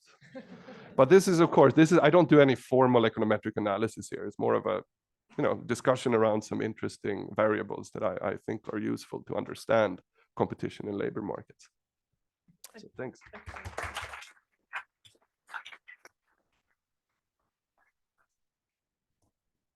Thank you so much. I found it extremely fascinating, this, and also to stick to the time. And actually, this shows that despite the emergence of very big players, they managed to fragment the market, as Christina explained. And this creates difficulties in bargaining wages, and we have a decrease of wage power. Now I would like to switch the conversation a bit more broadly on the impact on AI on labor market as such. For this, we have Andrew Green. And please, Andrew, the floor is yours. Thank you, Maria, also for setting us. We will collect a question at the end. We will have some time for that. Okay. Well, thank you. So I'm going to talk about, we're going to shift a little and talk about artificial intelligence and labor markets, but Sylvia challenged me a bit to also talk about some of the topics that have just been discussed and how these all might fit together. So last summer at the OECD and the Employment Directorate, we have our flagship publication, the Employment Outlook, and we dedicated completely to AI and labor markets. So I'm going to kind of run through that very quickly. And then in the past two editions of the Employment Outlook, I've written on monopsony and domestic outsourcing as well. So I will very quickly summarize that. And then I'm going to speculate a bit and hypothesize about how AI might relate to these phenomena.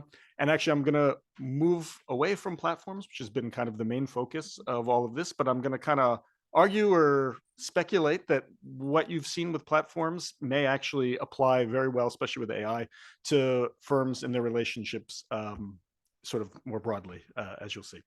So AI and labor markets, we're going to go quick. So what is AI? Where is we going to see the effect on labor markets? So what you see here is a measure of AI exposure. And basically what it is different tasks that workers can do and how exposed these are to advances in AI. So you see on the far right, this is a relative measure, things like information ordering, memorization, perceptual speed.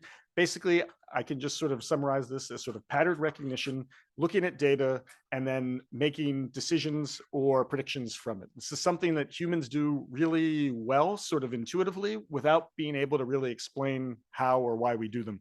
You can think of driving a car as something that most adults can just sort of do, but it turns out it's very hard to get a machine to be able to do that, and that still seems actually pretty far away. On the other end of the spectrum, you see things like strength, movement, stamina, things that are just sort of physical work is relatively unaffected. And what's kind of interesting about this is when you think about past sort of trends in automation, it's really sort of these routine tasks and sort of manufacturing, blue collar work that were most affected. And with AI, what's very interesting is it seems that it will move up to sort of white collar office work, if I can be sort of so brief and summarize that. And you see that when you look at the occupations most exposed. So business professionals, managers, chief executives. On the other end of the spectrum, day laborers, food preparation assistants, cleaners and helpers seem to be the least exposed to AI. Now, when I say exposed, I'm not talking necessarily about automation and more or less employment. That turns out to be a lot more difficult to predict because it depends not just on what AI can do and what tasks it can replace, but also sort of where the supply constraints are in the economy and sort of where cost reductions may result in more or less demand or no influences on demand. So I'm also an economist, as you can probably guess. So as part of our work on AI and the labor market, one thing you'll see is there's like not a whole lot of data on this. And so we did a whole bunch of things. We commissioned surveys of both employers and workers. We've done some case studies, which is not something that's in our wheelhouse, although I've noticed it's sort of more typical of the work a lot of you have presented. This result here comes from our surveys of employers, and this is I'm sort of bringing the subtext to be clear here about why people are most, I think, worried about AI is will there be jobs? What effect is it having on employment in the economy so far? And what we find, and I think it's consistent with the broader literature to date, although things can and probably will change, is we don't really find much of an effect on employment. Over 50% of employers say there hasn't really been an effect. Some have said they've decreased, some have said they've increased, a little more decreased than increased. Given the sample sizes, these aren't really statistically significant. And when you think about AI, like why is this? Well, there's a couple of, I think, theories. One is AI adoption is currently low, and especially over the last sort of decade when we've kind of looked at this, it's not really here yet. And when you look at productivity, wages, any of these things, you don't really see much of an effect. And I think that's just because it hasn't really taken off yet. To the extent you do see it, where firms introduce AI, they tend to rely more on attrition and layoffs to adjust labor demand. This result is borne out in the data, some of the data we've used, but also from the case studies and surveys. Case studies in particular, you have to be a little careful because employers, as a lot of you know better than me, they are a bit guarded in what they want to tell you and what they don't want to tell you.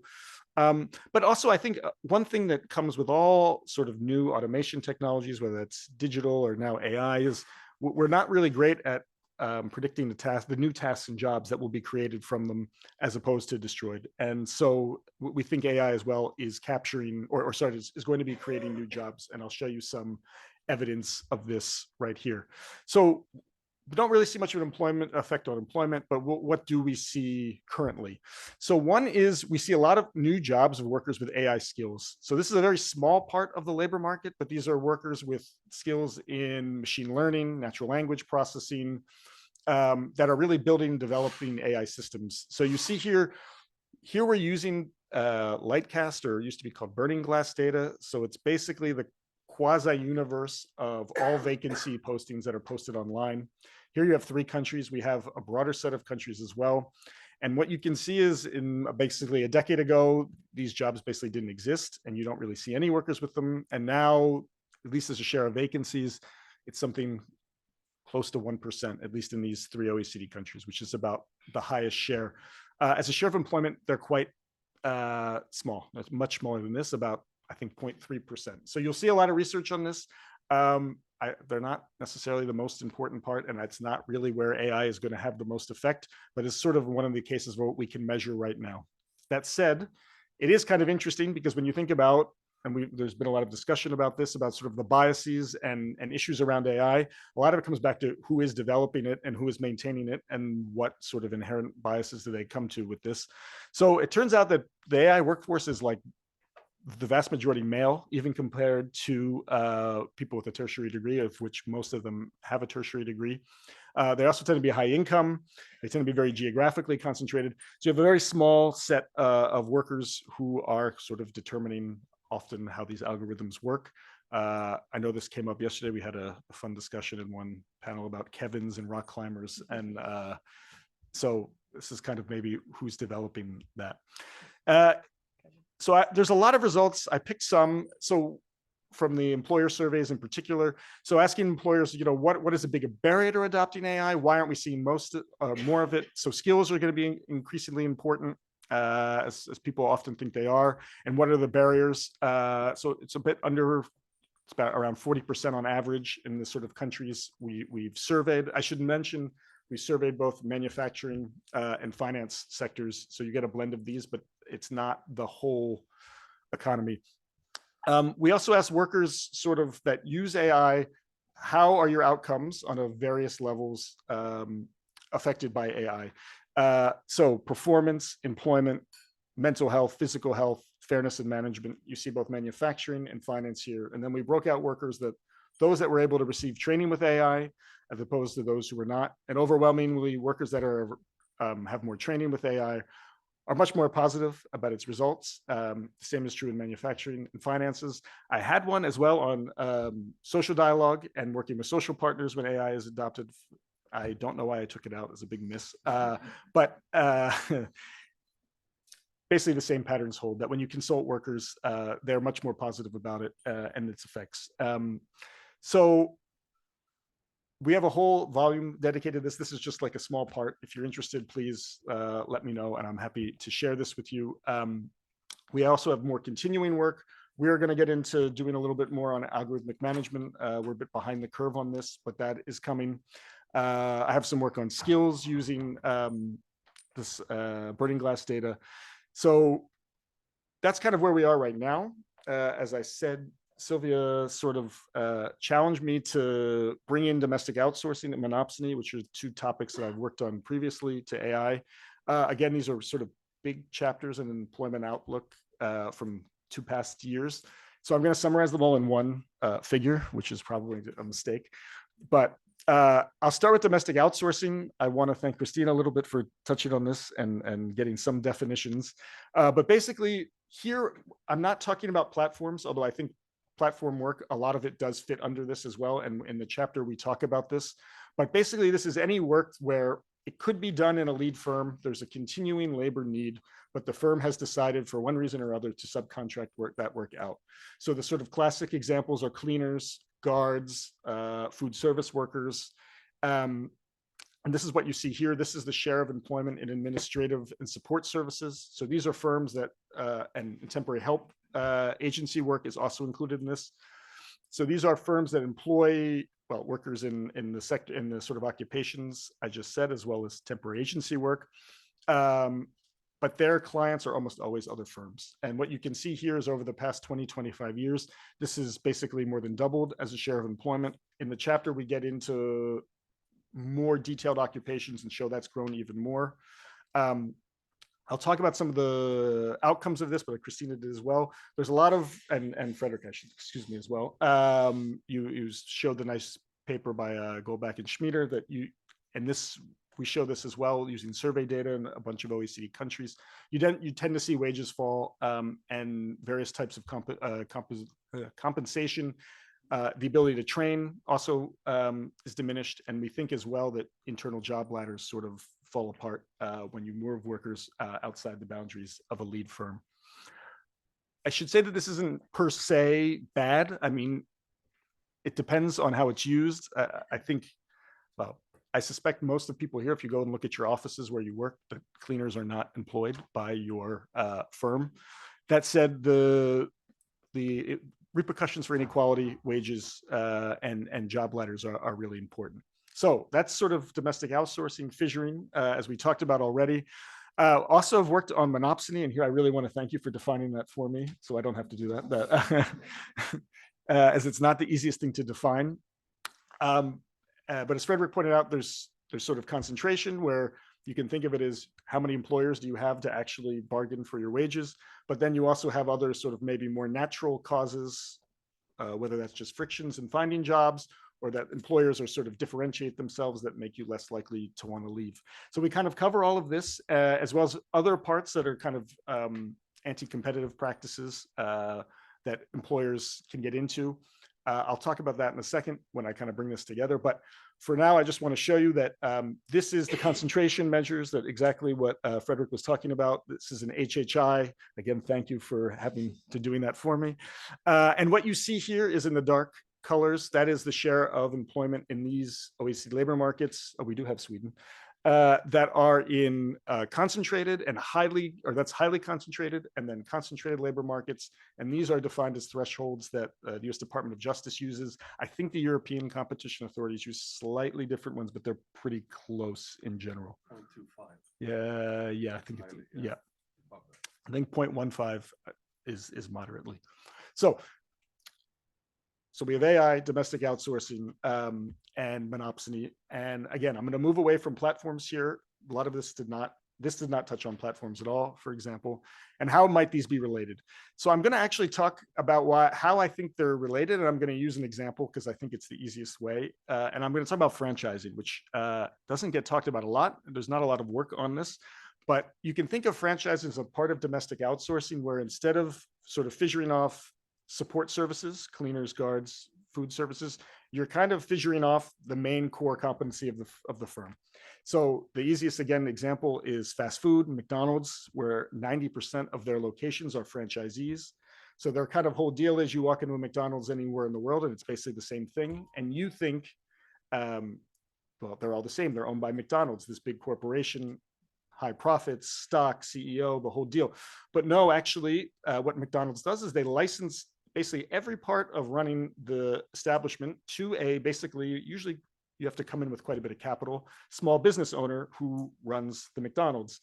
And there's various reasons about why firms may choose to do this. I'm not going to get into them, but from an employment standpoint, it has some very interesting repercussions. The biggest one being, and this is what Christina was getting in, it's really unclear who the employer is. And I believe in most countries, it is the small franchisee employer.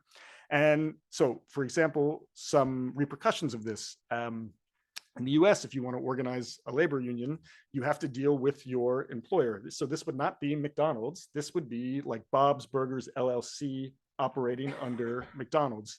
In France, you know, certain health and safety like committees that argue for workers, there's firm size cutoff. So like 50 employees. A McDonald's that's just owned by a franchisee would probably not qualify for one of these, where McDonald's would. Why this works is basically, and what kind of franchisors or brands like about this is it gives them this control without responsibility. They have these franchising agreements are like 500 pages long. They specify everything from how you run the company, how to like lock the doors at night, literally everything. It kind of works with fast food, but this question of who to keep within the boundaries of the firm and who to move outside is really about control. And for a lot of firms, they cannot get this control by moving the core functions outside the firm.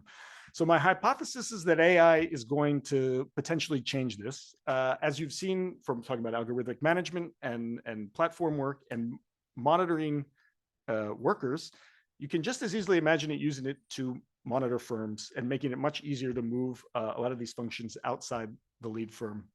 And there's actually some evidence for this from domestic outsourcing. There's a nice paper from France that I think has just recently been published. Here they're looking at guards and cleaners, and then they were looking at the rollout of digital technologies, so broadband internet.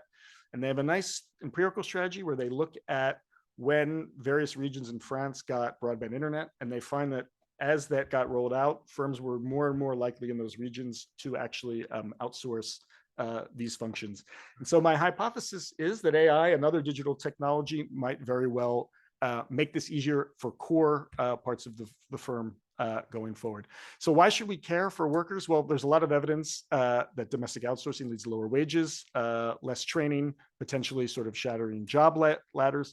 Firms involved in franchising have already been found in the US to be more likely, maybe not more likely, but engaged in anti-competitive practices.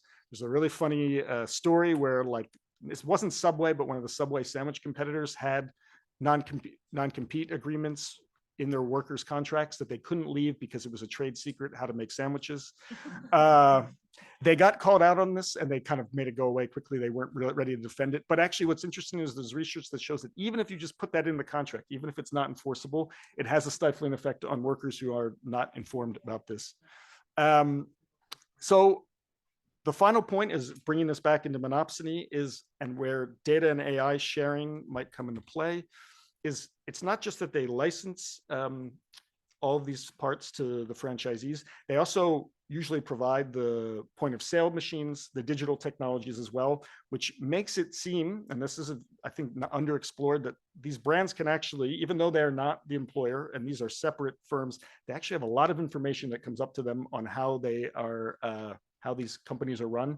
And you could even see, and this comes into really competition law, and I think it is sort of a legal issue, that you could imagine that they can use AI to even say like, well, this person who applied for a job here, we kind of have a sense that they maybe work for McDonald's, a different firm just outside, and maybe we're going to decide not to interview them or hire them. So there's all sorts of implications here, and I don't have answers, but this is sort of how I think we may see AI impact sort of fissuring monopsony going forward. So I'll stop there. I realize there was a lot in different papers. If you're curious, let me know. I'm happy to send stuff to you. There's nothing I enjoy more than sending gated research to people for free. So just let me know. Thank you so much.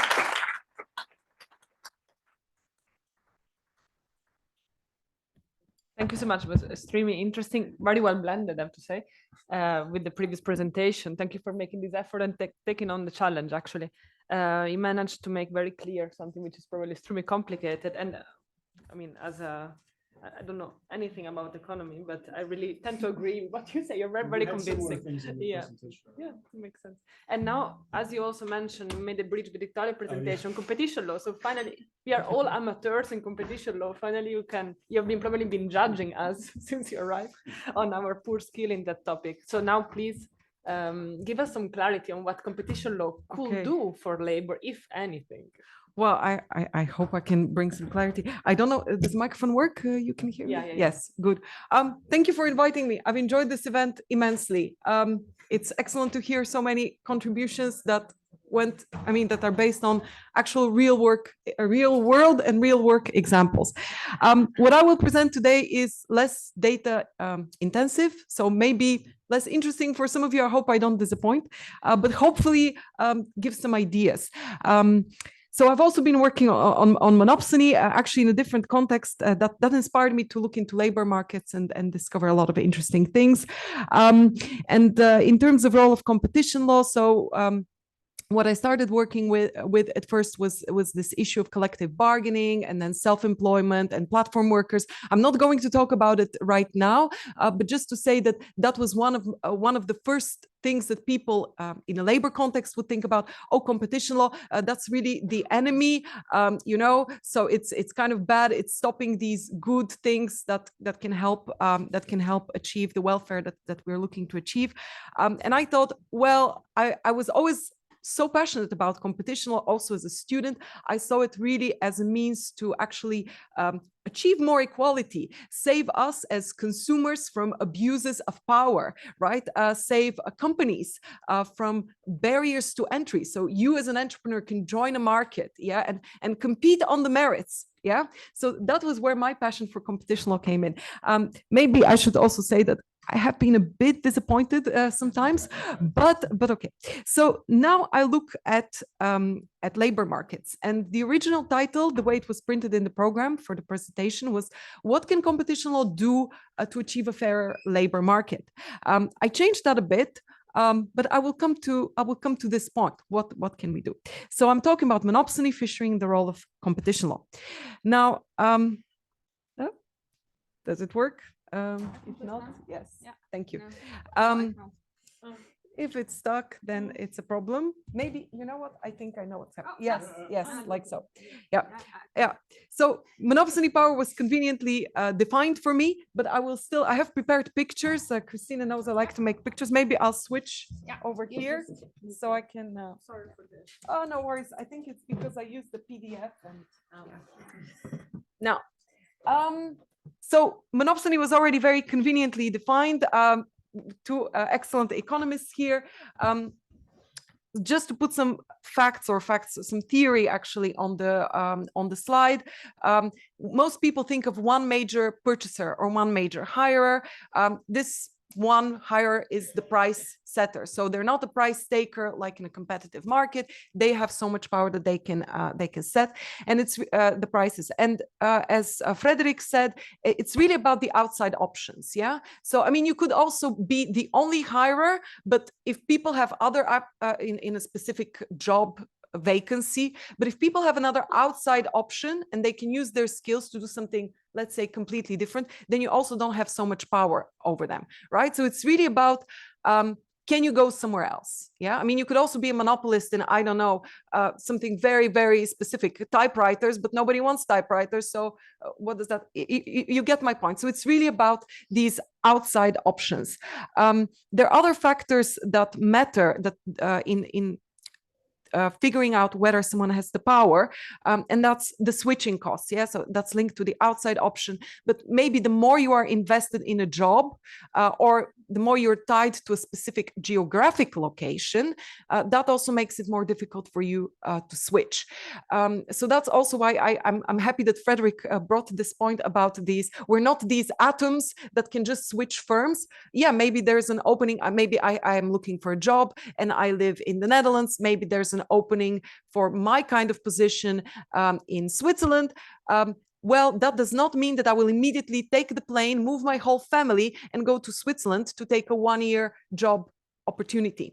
And these are the kinds of frictions that Alan Manning, who was cited by Frederick, correctly pointed out that are very prevalent on labor markets. And that's why we think nowadays that monopsony may be much more prevalent on labor markets than we previously thought. And maybe that's also the European way of living. I don't know, in the US, you take your whole family, you pack the car, you move from the East Coast to the West Coast, and it's all good. But in Europe, maybe we also don't live like that so much. And with the example that I gave in mind, I know there are quite a few academics. Ask yourselves, maybe you are subject to monopsony power as well, because yeah, with academics, the market for you, I mean, the market can be actually quite wide, so there can be high switching costs for you. Anyway, I mean, yeah, so I go forward. I mean, the original example was the company town, the perfect example of monopsony situation, the only game in town. But yeah, nowadays we can also, yeah, use some imagination to move beyond that. Now, monopsony, you hear a lot about it, a lot more about it nowadays. I started working on the topic, yeah, about maybe 10, 15 years ago, already as a master's student. There was so little information, mostly in relation to the groceries trade.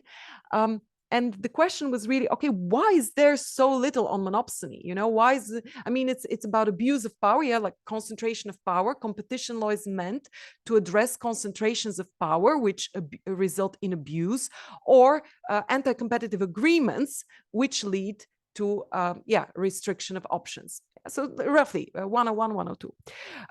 So why do we see so little case law on monopsony? Well, there are some practical issues. One of them, I mean, very silly things, but getting the market definition right. So understanding where exactly are you measuring the power. And a lot of what competition authorities have been getting wrong is they've been looking at the downstream power of the company. Yeah. So actually, if you have I'm giving the example with supermarkets because that's very easy to grasp. Or yeah, you could also think of, okay, I'll give you the example with universities because I started with that. Yes. So maybe as a student, there's a huge choice of universities. So if you live in a certain area and you say, I want to go within this area to university, yeah, you live, let's say, in the Netherlands, you can go to Utrecht, you can go to Amsterdam, you can go to Maastricht, you know, there's competition for you. And the competition authority looks on this market, says, yeah, there are these universities, they could compete for students, let's say. So there is competition on this market downstream, yeah, so vis-a-vis the consumer. But for you as an academic, if you live in Maastricht and the only other option is all the way up in Groningen or in London or wherever, maybe on your market, there's only one option. So it really matters where you assess this power. I hope I can make it clear. But even competition authorities have been having a lot of power getting that right. The other issue is a more normative issue, and that has to do with the goals of antitrust. So as some of you know, these goals have changed over time. So originally in Europe, maybe also in the US, before the Chicago Revolution, it was about protecting competition, whatever that may mean. It can be different discussions about this. But after the Chicago Revolution and in Europe after the 2000s, the idea has been competition law is about consumer welfare. Yeah, so we look at, okay, there's a merger. What's the impact on consumer and mostly on consumer prices? We look at an anti-competitive agreement or an agreement that's purportedly anti-competitive. We ask, what is the impact on the consumer? There's abuse of dominance question. What's the impact on the consumer? We don't ask, what is the impact on the worker? We don't ask, what is the impact on the supplier? And there's still a lot of uncertainty about this. Should we even count worker welfare? And many competition lawyers would say, no, that's a separate thing that's taken care of by labor law. We're looking at the outcome. It's a big discussion actually nowadays, but just to give you an idea, so there's an element of methodology, but there's also an element of normativity, what I also say some ideology. And because the normativity often ties with enforcement priorities, that's also why maybe we don't see so many cases, right? So what are the cases that competition authorities would focus on? Yeah, there would be cases that are high profile cases, maybe sexy cases, right? So something very fancy with big data and big tech. Then again, also there's some choices. or low-hanging fruit, such as going after a cartel of cleaners or a cartel of musicians who are self-employed. Yeah, that's also low-hanging fruit for competition authorities, and may explain why they went after collective labor agreements between self-employed workers. But also cases that have a very clear consumer impact. So when we talk about enforcement priorities, maybe competition authorities, the way they are judged, whether they're doing a good job, is what they deliver for consumers, not for workers. So just to be clear, why is it so difficult?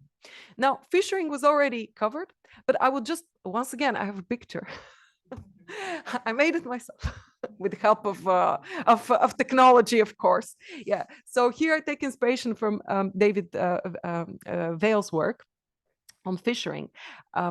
And yeah, of course, you see the concentration of core activities, though, yeah, production is maybe also core, but it's often outsourced. Okay, let's not go into details. But what you see is that maybe in the past, it was in a way easier to find a monopoly, because you had this one company on the top.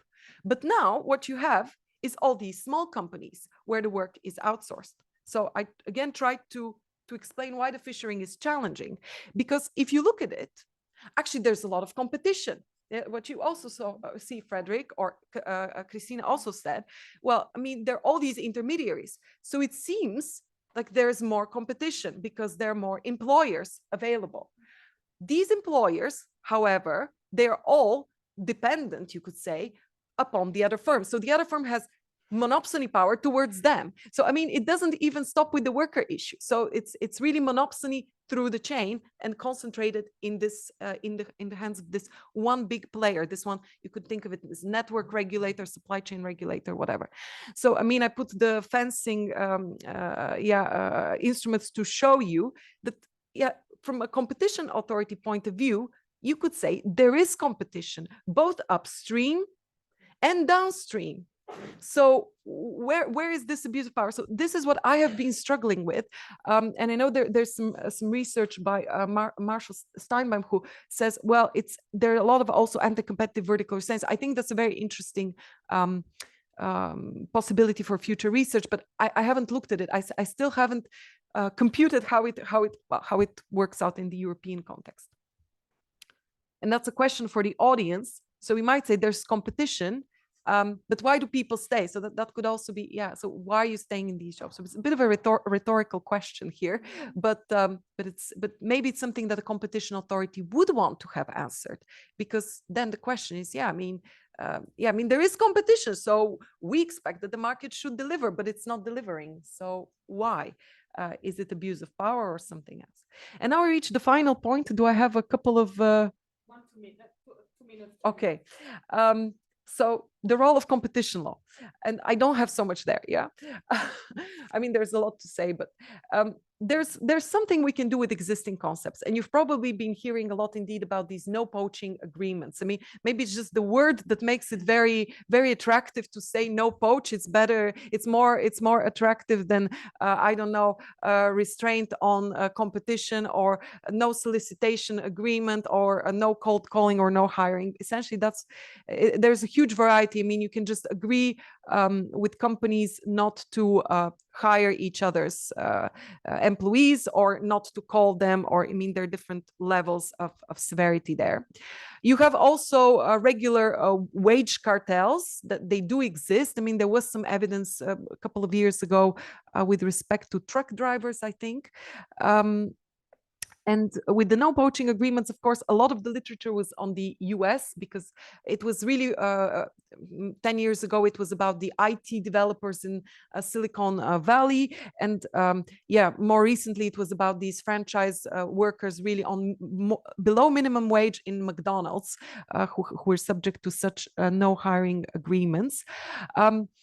So these could be addressed with Article 101. Maybe for those interested, in Portugal, the Competition Authority actually is doing very interesting work on non-competes. They published the guidelines. They even had a number of cases with respect to football players. So that was in athletes. A lot of the interesting stuff is happening in the sports field now. But we don't really have about vertical restraints which enable fishing. Maybe that's really old case law there. So that's something interesting to consider. And with abuse of dominance, yes, of course, many people think competition law, abuse of dominance. There are two problems there. We can think of many things that are abusive, but competition authorities don't like exploitative abuse cases. I can say more about that. But also finding dominance is very, very difficult generally. Yeah, so especially now that you have this fishering, it's we really have to think how to approach the dominance question. So I'm leaving you here with some food for thought. But basically, my point is there are opportunities, but we need to think a bit more and bring more data also to illuminate our work and to illuminate the debate for competition authorities who may not necessarily see where the exploitation resides, and how to translate concepts maybe from labor law into language that competition authorities can understand. Because nowadays there is interest in doing more about labor market monopsony. It's now becoming one of the sexy topics, thanks also to platform work. I mean, before when it was about cleaners, yeah, it maybe not so much, and musicians.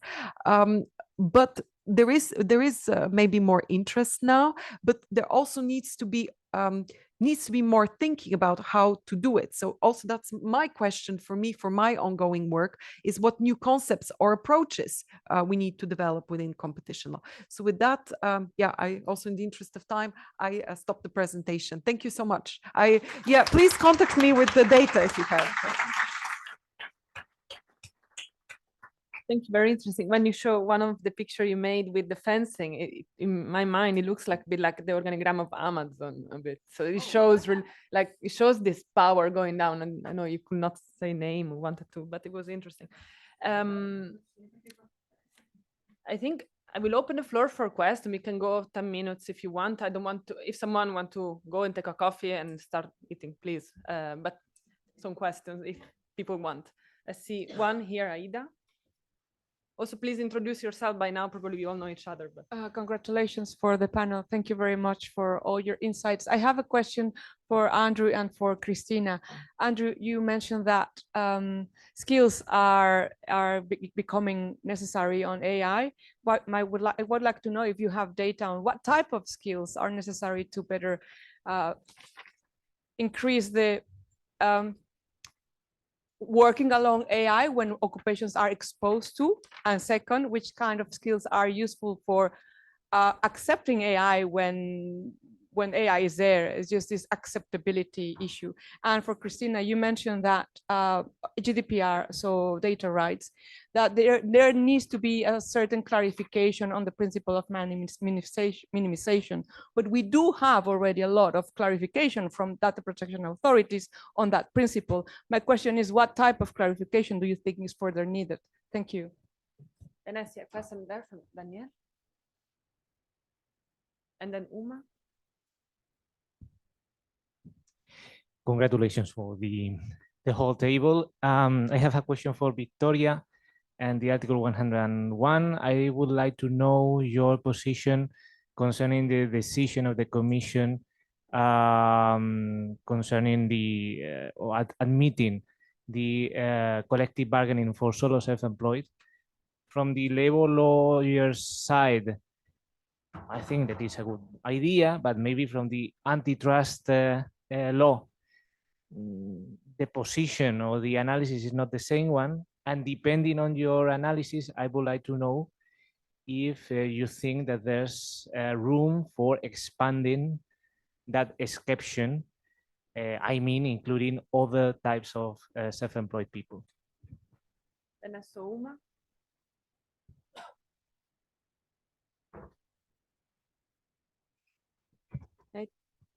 Thank you very much for this very good panel. My question is to Andrew.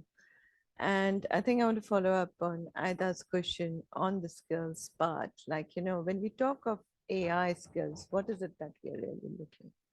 Because there's a whole AI development process that is going on, where you have a lot of trainers there, where you don't really require any kind of a specific skill. So, what is it that one means when one puts that kind of a graph? The second thing I've been rather pondering about, and this has also got to do with a lot of work that recently the ILO started to publish within the realm of AI, is this whole issue around AI exposure.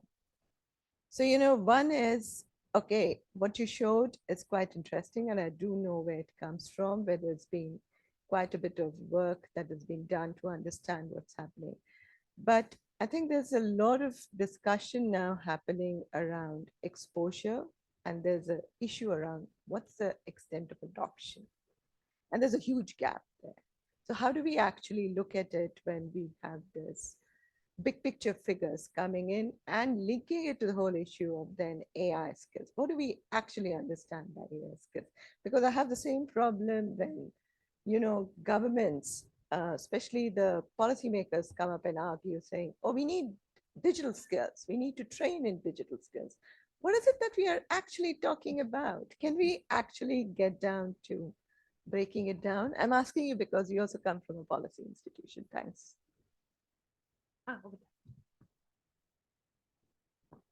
Yeah, thanks all the panel. My question's for Frederick.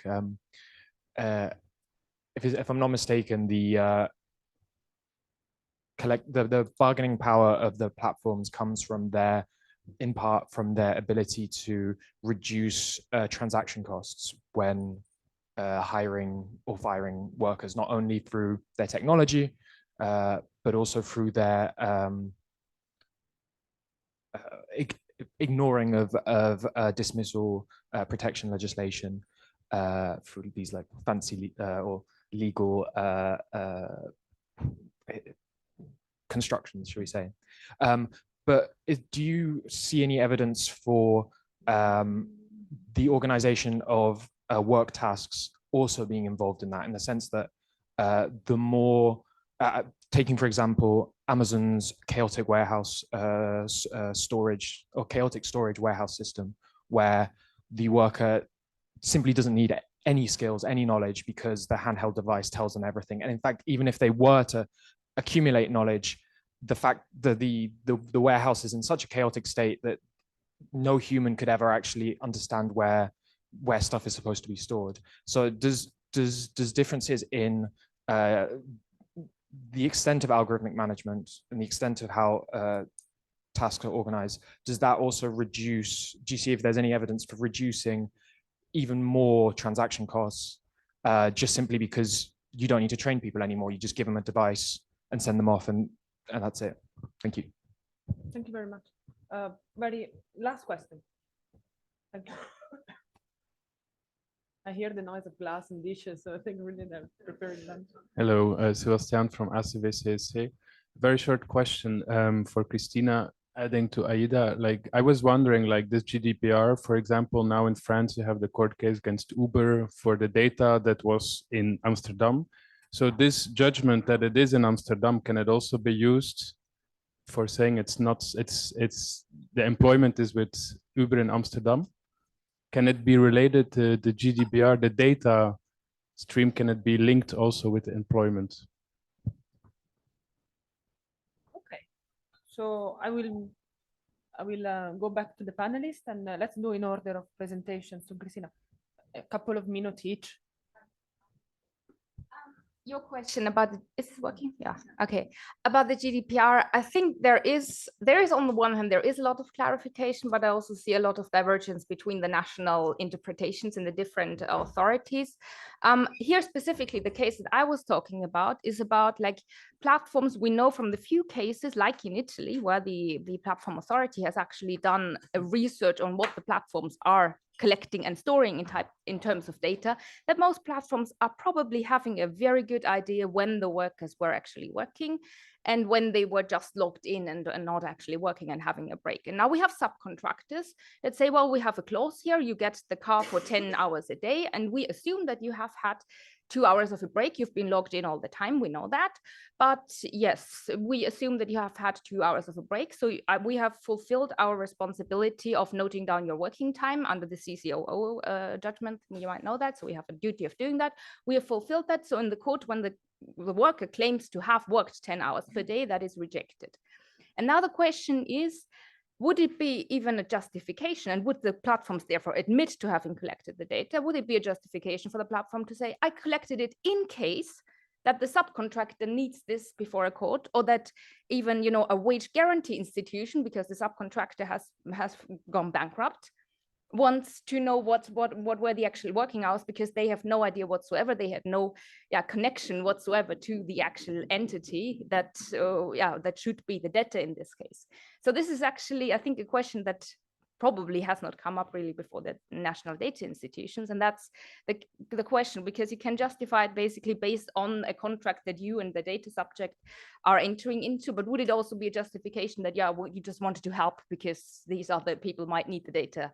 So I think that's some clarification and perhaps a duty to store some data, but perhaps not too long data, because sometimes you might need it for years and years and years, because then that is the dismissal, and then people are going to court and claiming their wages for many, many, many years. So it would be good to have that data then, but also to define what are the boundaries then to like really collecting all the data and keeping it for years and years and years. So that was a little bit my idea here. The other case, yes, about the data protection authorities at national level, yes, they like to send cases to other countries. So in France, it has happened. Also in Germany, it has happened. They send it to the Netherlands. In the Netherlands, I don't know what is happening, nothing very quickly, certainly. So they've been there for years, and then we don't have an outcome yet, which is, of course, frustrating to a certain degree. I don't think it necessarily has an impact on identifying the employer, because specifically in the German case, there was also the idea like, yeah, of course, if there is an employment relationship, it's here, but nonetheless, the competence is with the data authority in the Netherlands based on those specific competence rules between the data authorities. I don't think it's necessarily linked to each other. Yes. Thank you. Frederick. Thank you. So that was there's a really big question that you asked, like, where does the platform's bargaining power come from? I think there's a couple of like broader explanations to where they get it from. One, of course, comes from the labor force composition. They tend to hire workers with very poor outside options. And higher, a lot of them are irregular migrants, maybe who started as a regular migrant and then didn't get a work permit. They keep on working and they arrange for that to happen. That is, of course, a way to lower the wages. Subcontracting is, of course, very common here. Swedish food delivery platforms don't tend to hire self-employed. One of the major platforms hires couriers directly, whereas the rest tend to go through temporary work agencies that are not covered by collective bargaining agreements. And what I've noticed over the years is that they tend to switch between different, they call umbrella companies in Sweden. So so when you talk about upstream competition, there is definitely monopoly power in that sense, is that they play them out. But the thing is, I think since the chapter was written, we've had an exit. So there used to be 3 or 4, I think, food delivery platforms. Now there's 2. No, wait, there's 3. There used to be 4, now there's 3. They're not making a lot of money in this space. Profit margins are very slim. There's an issue here in Sweden, especially, where we love to think about the job market with good jobs, high productivity jobs. This is not happening. So I think the third point, to build on to what you're saying, is that this whole business has been built around a notion of innovation and AI and optimization and all of that. There's not much willingness to pay for these services. They don't seem to have solved it, even though they are like very much the whole way to stay afloat is to press down. They're not investing in robots and whatnot that would improve productivity in this sense. I'm a bit like this. It's a good case of I think what Daron Acemoglu and Simon Johnson are talking about when they talk about how does technology benefit people. If labor is cheap, if it's not valuable, employers will make investments that are more exploitative than labor, compared to if we actually increase the incentives to make, use technology for good in labor markets, and people who become unemployed, if there's good active labor market policies, they can move on to better jobs. Yeah, I mean, you asked a really broad question there. And Amazon in Sweden, they avoided the whole collective bargaining conflict by subcontracting their warehouses to a company with a collective agreement, because they were smarter than Tesla, realizing that this is what we call a 12-point bull, like a moose, you know, it has a lot of thorns. They avoided that, and now, yeah, Tesla didn't do that. So we're in, yeah. Thanks. I'll be quick since lunch is on the other side. So there were similar questions, but really quickly, Uma, first, sort of what does AI exposure mean for skills? It's sort of like a broad organizational level. I don't think we actually really know or have actually grappled with this at all. I think we're just sort of saying what we've said for the past 20 years and hoping that that will be the same with AI, and it may be. That said, I have some research that is going to come out soon, and I just was like, my boss is now on board.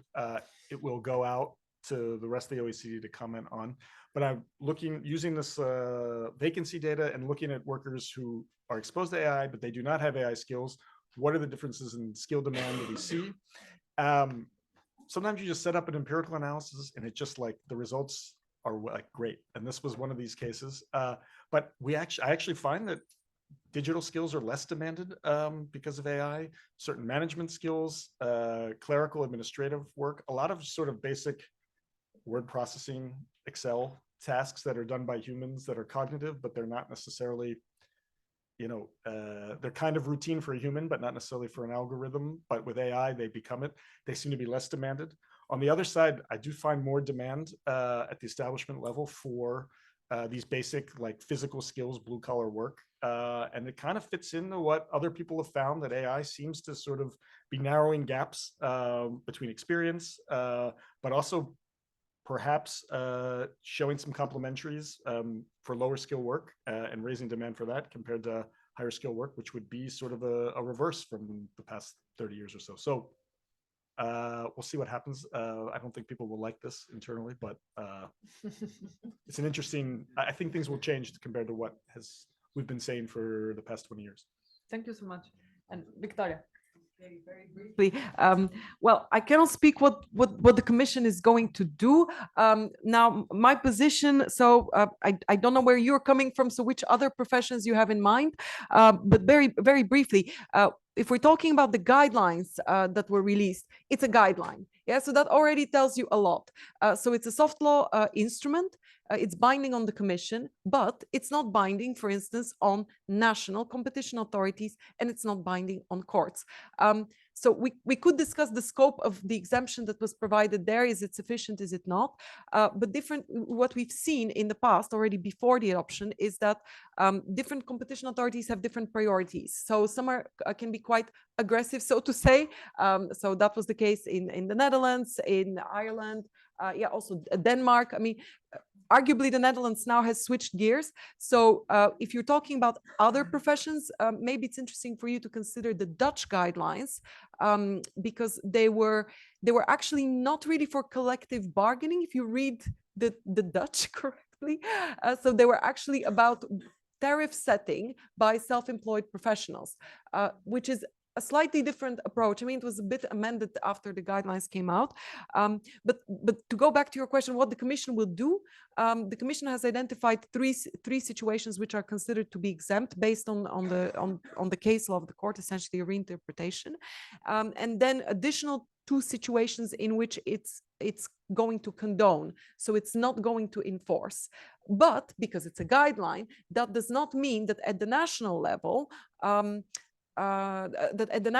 National Competition Authority would not enforce, or that a private party will say, well, we still think this is anti-competitive, we're not going to sign this agreement, or we're going to sign it, but wait a second, we're not going to comply with it, and you can't make us, and if you want to make us by bringing an action before court, we're going to argue that it's anti-competitive still. And then it is up to the court to determine whether this guideline, it can serve as a valid source of law that can be used to deliver a binding judgment or not. So that's in a nutshell.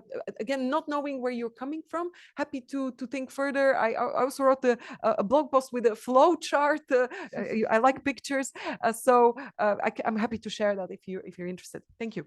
Thank you so much also for your stoicism to still be here. And let's go for lunch. Join me in a round of applause, please, from the great panel.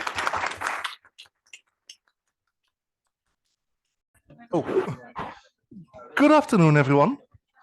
So we're going to start again with a little bit of delay, but I think it's still relatively okay given the tightness of the program. So if everyone can sit down.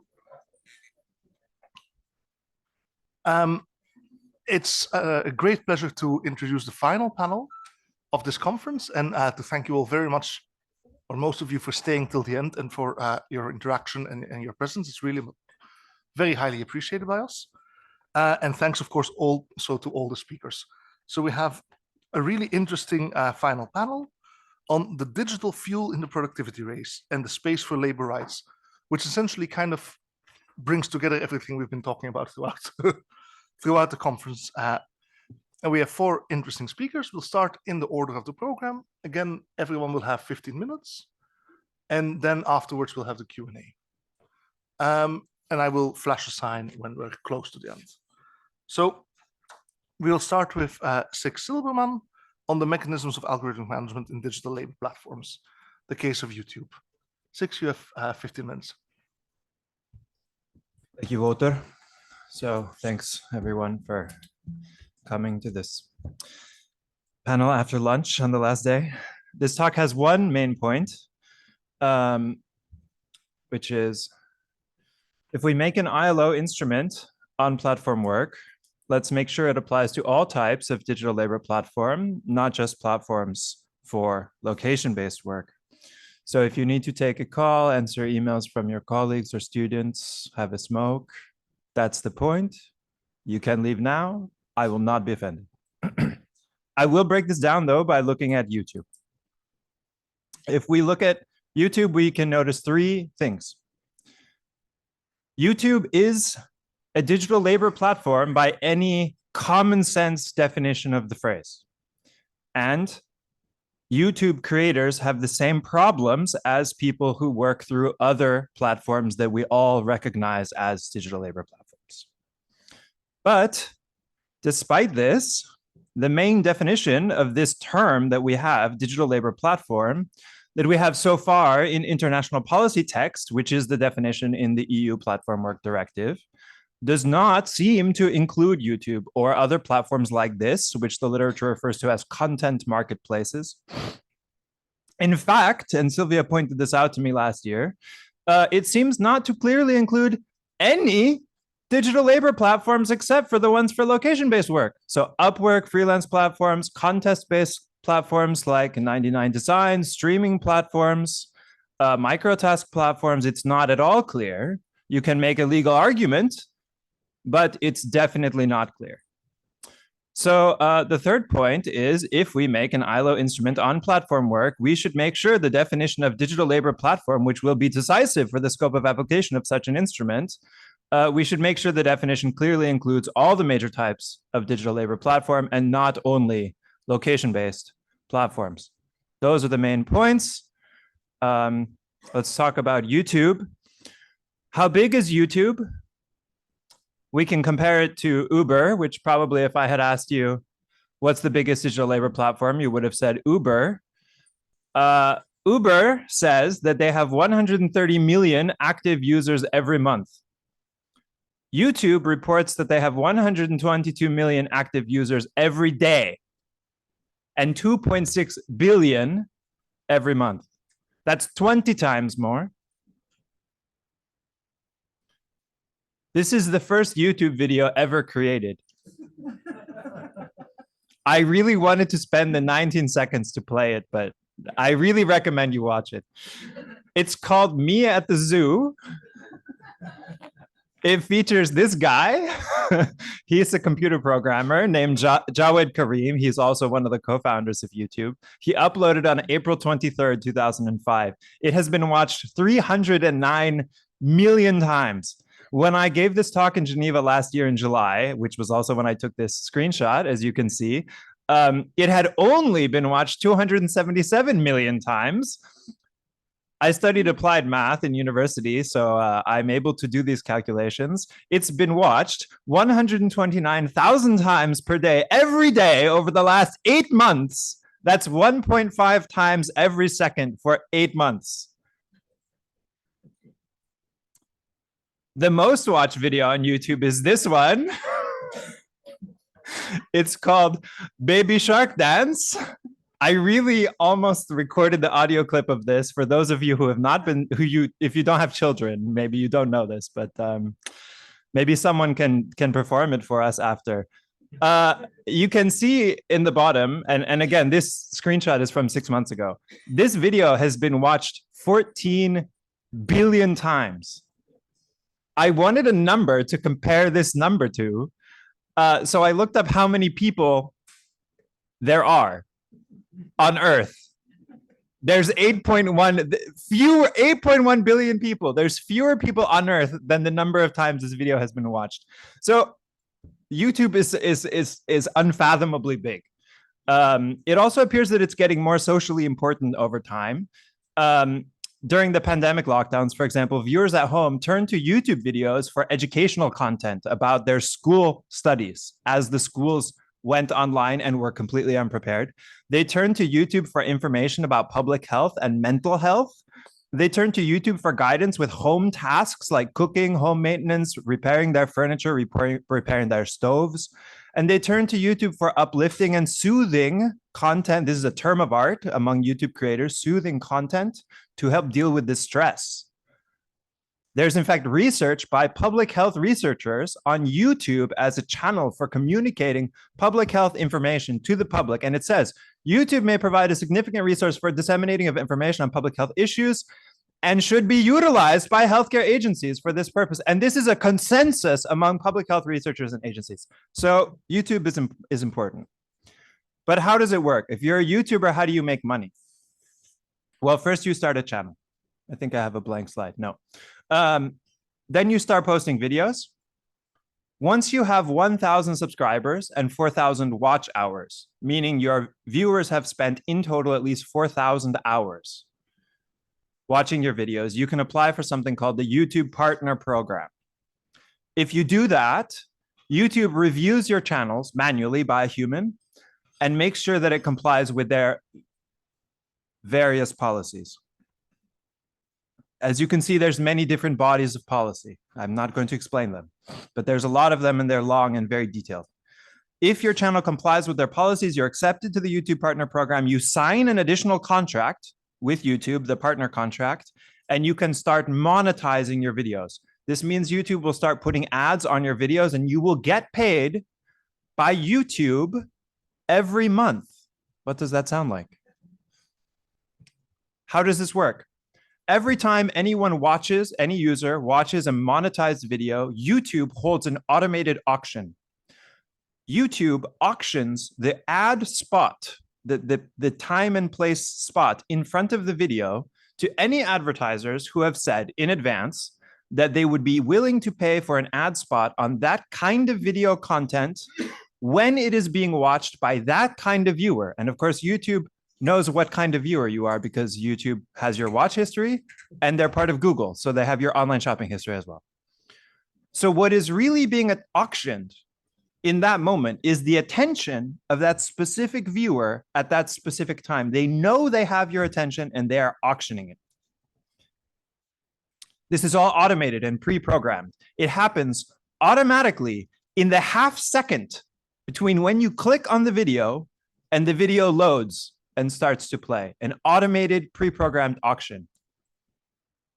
How much does the advertiser pay? It varies. It depends. That's the point of an auction. But the sort of rule of thumb estimate among YouTube creators is 1/4 of 1 cent. This is split half and half between YouTube and the creator. So the creator gets 1/8 of 1 US cent per view. If you ask YouTubers about their problems, they will tell you about two things: the algorithm and demonetization. You can see the word monetization here. Demonetization is the opposite of monetization.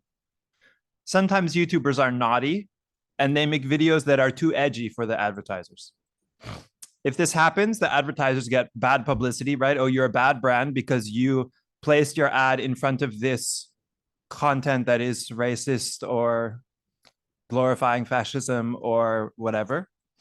The advertisers get bad publicity and then they get nervous and then they don't want to put ads on YouTube anymore. So in 2017, for example, there was a boycott of YouTube by large brands. Obviously, this is bad for YouTube. It's also bad for YouTubers. So YouTube made these guidelines called the advertiser-friendly content guidelines. And they made a system to check every video that might get ads against these guidelines. How does it work? Well, let's say you're a creator in the partner program. Your videos can get ads. You have signed the contract. You upload a video and you tell YouTube, I want ads on this video. The video is analyzed by a machine learning system automatically. The system estimates whether or not your video is advertiser friendly, as in whether it does not include any of these bad contents. And if the system estimates that the video probably has some of this content in it, then your video does not get ads. Of course, this is all highly subjective. These are categories that are absolutely human. You could ask 20 people, does this video have this? And there would be many, many edge cases and disagreements. It's not objective at all. It's not possible to create a system that objectively determines whether a video has these content. Sensitive events, controversial issues, enabling dishonest. How can you objectively determine? It's not possible. But if the system estimates that your video violates these guidelines, has this content, the video is demonetized, it doesn't get ads, it's not advertiser friendly, you don't get any money. You get a notification. If you think there was a mistake, you can click a button that says request human review. A week or two later, you'll get another notification saying what the outcome of the review was. Either the video is remonetized or sorry, it's not. There's three main problems. First, obviously, the machine learning system makes mistakes. The system is still learning. So videos are mistakenly demonetized. Second, there's not much information given to the creator when a video is demonetized. In part, that's because the engineers also don't know why it's not an explainable system. It just says yes or no. And third, creators report that it's very difficult to talk to a human to get a real explanation about what has happened. To their credit, YouTube has made quite a few changes to try to address these problems in the last 5 years or so, largely in response to criticism from creators, some collective action, some legal threats, some lawsuits, and also some critical journalistic coverage. Many of these articles were written by Julia Alexander. Unfortunately, she's doing something else now, but she's one of the pioneering journalists who wrote for many years about these issues. The point is, this is exactly the kind of problem we're familiar with from other digital labor platforms: opaque, error-prone, algorithmic management. It's hard to talk to a human to get a real explanation when things go wrong. YouTubers have no collective representation because they are supposedly self-employed. And in some cases, they've reported that they think their videos get promoted more, meaning they get more views and more money, when they post very regularly, like every day. So effectively, they cannot take vacation, even though they're supposedly self-employed. So are they really self-employed? It's like Uber penalizing drivers for not accepting offered work. So YouTube, I would argue, hopefully you're convinced, is a digital labor platform by any common sense interpretation of this phrase. Creators on YouTube should therefore be understood as platform workers. If this is the case, presumably the Platform Work Directive should apply. But let's look at the definition of digital labor platform in the original version of the proposed directive. It means any natural or legal person providing a commercial service which meets all of the following requirements. Part A, it's provided at least in part at a distance through electronic means. That's fine. YouTube and all other platforms meet this requirement. What about part B? It's provided at the request of a recipient of the service. This seems to assume a particular workflow. The customer requests work. A service provider responds to the request. The work is carried out, and eventually the service provider is paid. Well, what model is this? This is a model of location-based on-demand platform work. But YouTube uses a completely different model. Creators assume there will be demand for content and also demand from advertisers for paid ad spots. They create content based on the extrapolation of past demand, not in response to specific requests associated with offers of payment. So the definition, part B, does not fit. What about part C? It involves as a necessary and essential component the organization of work. Well, YouTube doesn't generally organize work in the sense of telling creators what kind of content to create when. Recital 18 of the directive clarifies what is meant by organizing work. It says organizing work means matching the demand for the service with the available supply of labor. Again, this is oriented to the model we know from location-based, on-demand, time-sensitive platform work. The idea of available supply of labor seems to assume that the service is, as economists would call it, rival. One service provider cannot work for two customers at the same time. Of course, for YouTube and other content marketplaces, this is not true. Many people can consume one piece of content at the same time. So arguably, YouTube does not organize work in this sense, but it organizes the exchange of value. It enables the technical infrastructure to make the real-time auctions that make the whole business possible in the first place. So the impression I get from reading this definition is not that the legislator thought about including these platforms and then decided against it. The impression I get is that it was not considered at all. It's not obvious that content marketplaces are excluded intentionally. They just don't fit. With 30 seconds left, this brings me to the last point, which is that if the ILO makes an instrument on platform work, that instrument, as I've said now several times, should cover YouTube and other content marketplaces, as well as other types of digital labor platforms, which in spaces like this, we've started to discuss more, but in the broader policy and public debates are discussed less. Microtasking, online freelancing, streaming platforms, contest-based design platforms. And for all of this to happen, we may need to develop a new definition of digital labor platform.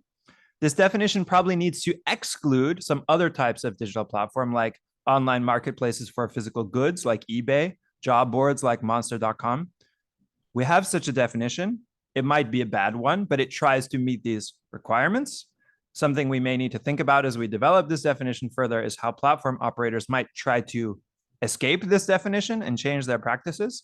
So I think we have a lot to do in the next 18 months as this discussion in Geneva develops. This is the draft definition. Obviously, I'm not going to say anything about it now, but there's some papers. The second link at the bottom has this text where it's explained.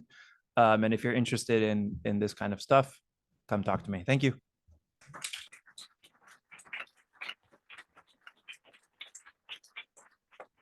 Thank you very much, Six. I get the impression from looking at the audience that there might be some controversy, which we can keep for the Q&A later on. But thank you very much. It was really interesting. And also thank you for sticking to the time. That's also very appreciated. So now we move to the second presentation, which also comes from Oxford, but a different institute, by Lola Britton on working conditions in the AI supply chain, a global perspective. Thank you very much, Lola. You have 15 minutes. Okay, great. Is this, yeah, this is working.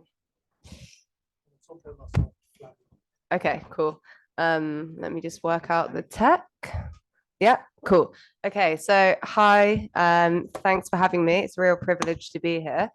Yeah, my name's Lola and I'm a research assistant on the Fair Work project.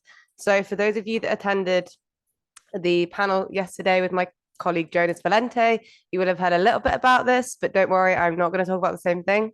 I'm going to talk about a different research stream, and that is working conditions in the AI supply chain.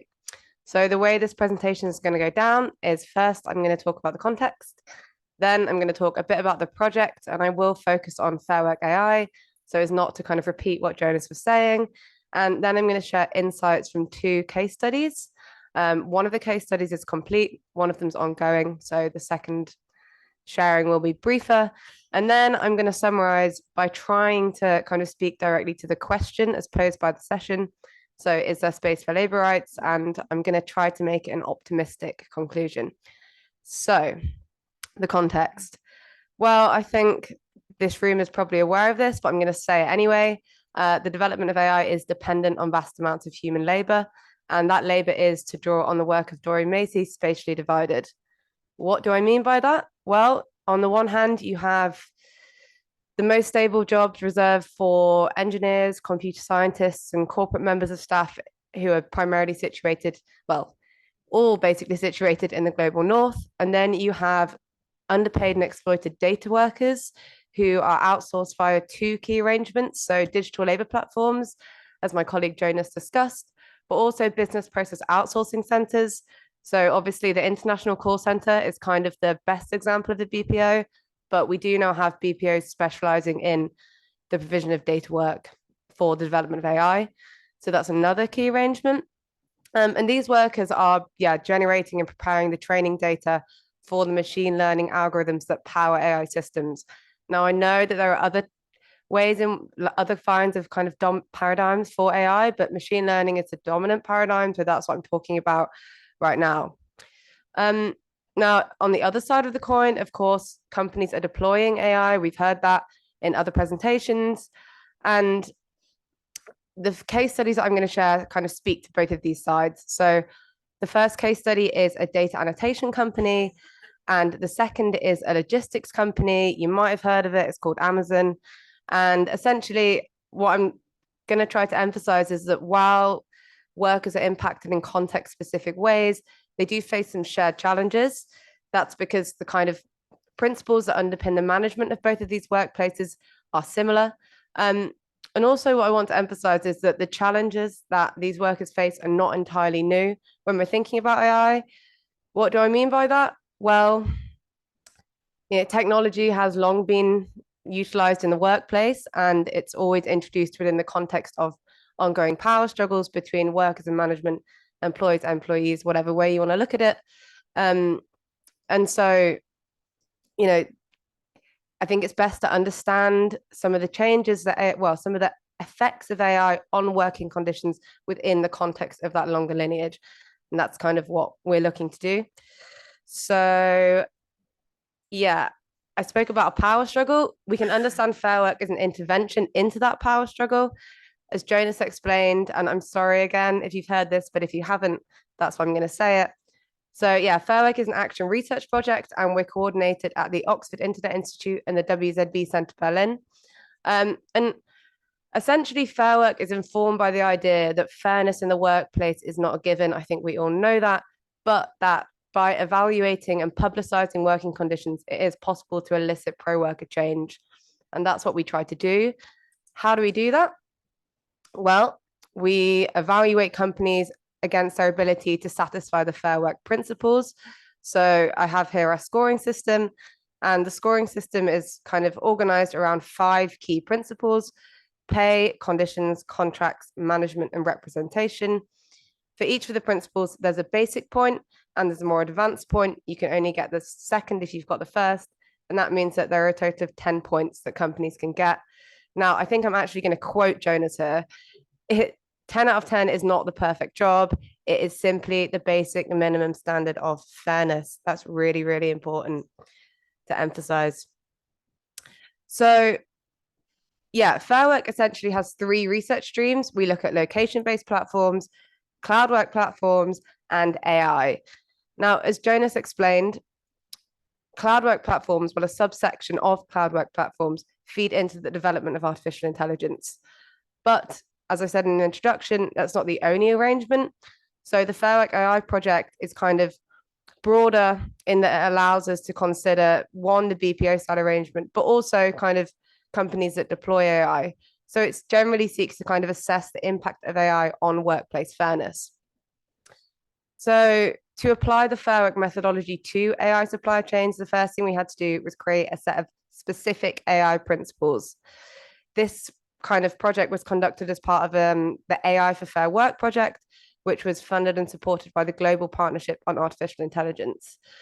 And essentially, this was kind of an iterative process. So we conducted a global tripartite consultation, and this included lots of different stakeholders. But as I've got on the slide, it did oversample workers and trade unions to make up for that historic bias.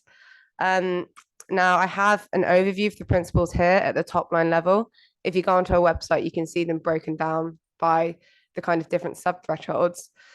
And the point I want to make here is that for those of you who are kind of familiar with the AI ethics space, you'll be aware that there are lots of different principles floating around. I guess what distinguishes the Fair Work AI principles is, one, the emphasis on power and control in the workplace, because some of these principles, especially when they are examples of what we might call companies marking their own homework, do not. And also, the second point is that if you're kind of reading these principles and you think, well, they seem relatively simple when considering the complexity of artificial intelligence, I want to re-emphasize that AI is not exceptional. And so when we're thinking about working conditions, we can rely on the established fundamentals of decent work. And this is what these principles seek to do. So on to the first case study. This is a company called Sama. It's a data annotation BPO that provides services to lead firms, so major tech companies in the global north.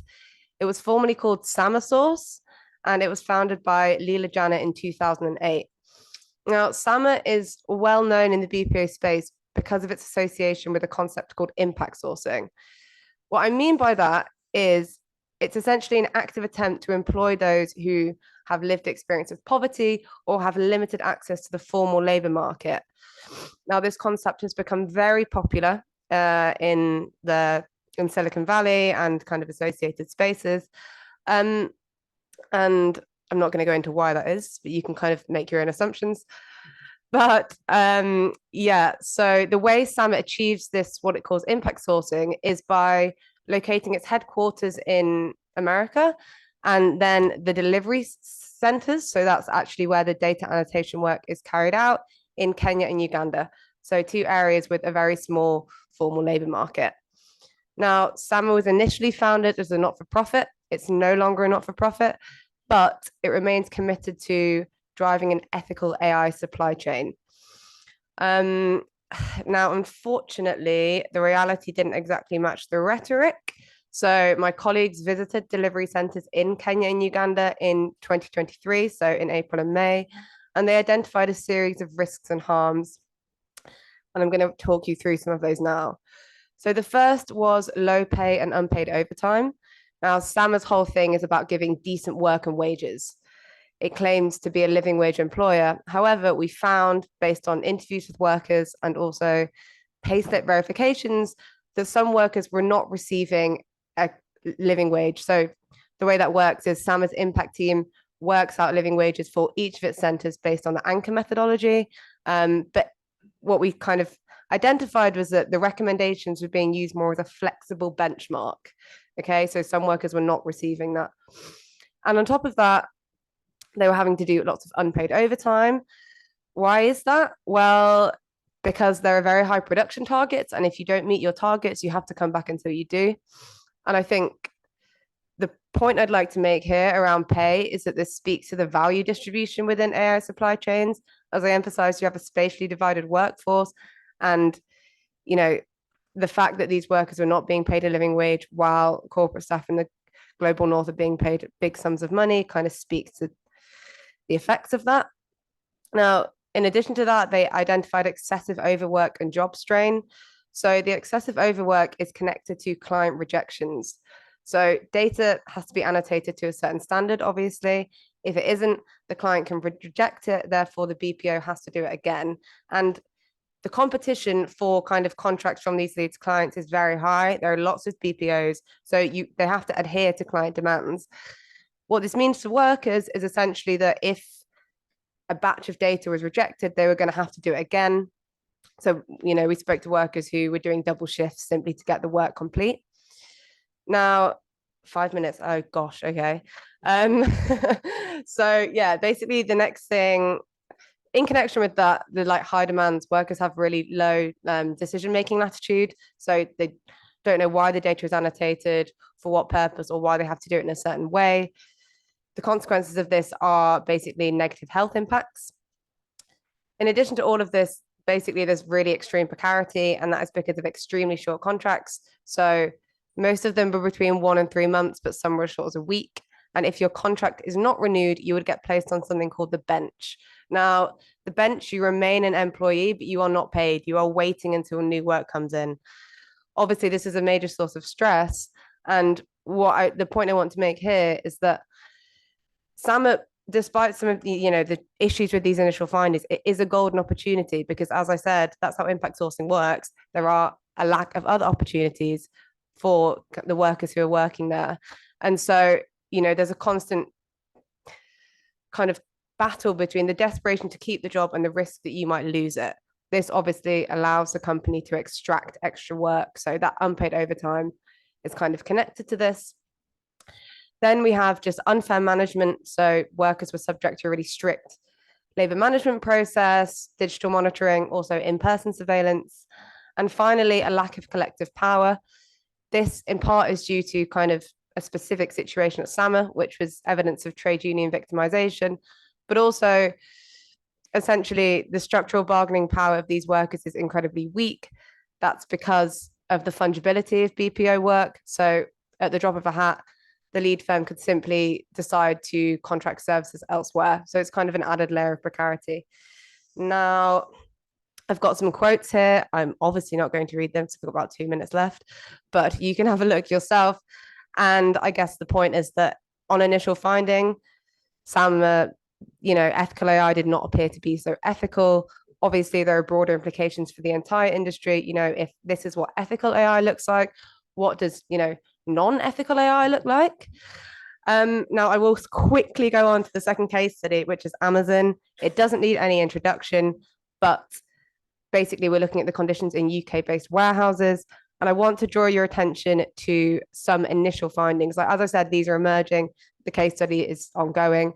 But essentially, workers are also subject to a really strict labor management process. So what I mean by that is high targets. The third quote speaks to this, but also very low decision-making latitude. Obviously, everything they do is determined by an algorithm. So when I say low decision-making latitude, I really mean no decision-making latitude. And the first two quotes speak to this. We just work without thinking because of the computer. And obviously, there are negative health impacts. The fourth quote speaks to this. Now, I'm going to rush on to the end because I need to. Now, obviously, this presents quite a challenging picture, but as I said, I want to end on a positive note because I don't think this means that there is no space for labor rights. Right. When we're looking at BPO specifically, which is what I'm going to finish on here, they are subject to, the market-based dynamics, and they have to compete for work with lead firms, which often means pushing down costs. But they can also be subject to forms of counter pressure. So Fair Work is an example of that counter pressure, and our research led to 24 pro-worker changes. I've listed some of those on the side there. 1 minute, okay. And that resulted in them receiving a final score of 5 out of 10. Now, 5 out of 10, out of 10 out of 10, when 10 out of 10 is not perfect, obviously shows that there's a lot of work to be done. But as I said, I think this demonstrates that, it is possible to create space for labor rights. It's possible to apply that kind of counter pressure. I guess it's just a case of how. Obviously, these kind of evaluations are only one way of doing that, but this does show that, they can have significant impact. And just in terms of moving forwards, well, Fair Work is going to seek to map the whole supply chain because, as I've kind of tried to emphasize, the lead firms in the chain really hold all the cards, right? So you get the effects of kind of competing for work often result in pushing down costs, but lead firms could also mandate better working conditions. I'm not necessarily saying they're going to do that. I'm just saying that they could do that, and pressure could be applied to get them to do that. So that's what we're going to try to do moving forwards. And with that, I will quickly finish. Thank you very much.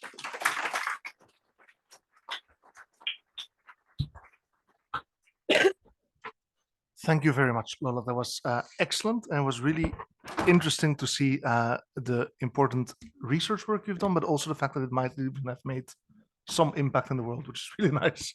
So thank you very much for that.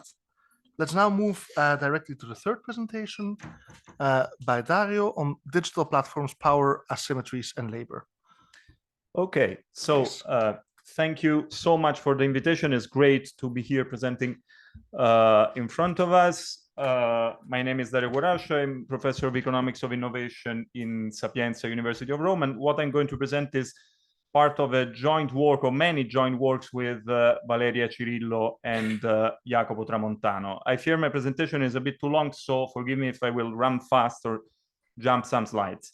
Well, disregarding the outline, what I will talk about is the impact of digital platform on labor, adopting a twofold perspective. But before, I think it is important to put things into perspective, remembering some stuff that perhaps is well known, but sometimes we forget about important things. So first of all, digital platforms are an unprecedented concentration of techno-economic power, and I will show some numbers in a minute. And this is important also to understand why they are so impactful on labor. They reshape the operation of knowledge and innovation ecosystems in a sense that makes technological competition in many cases favorable to their power rather than a challenge to their power. We know that this is mostly a surveillance-based business model, and that, of course, as many studies have documented, it can exacerbate labor fragmentation and, among other things, increase inequalities.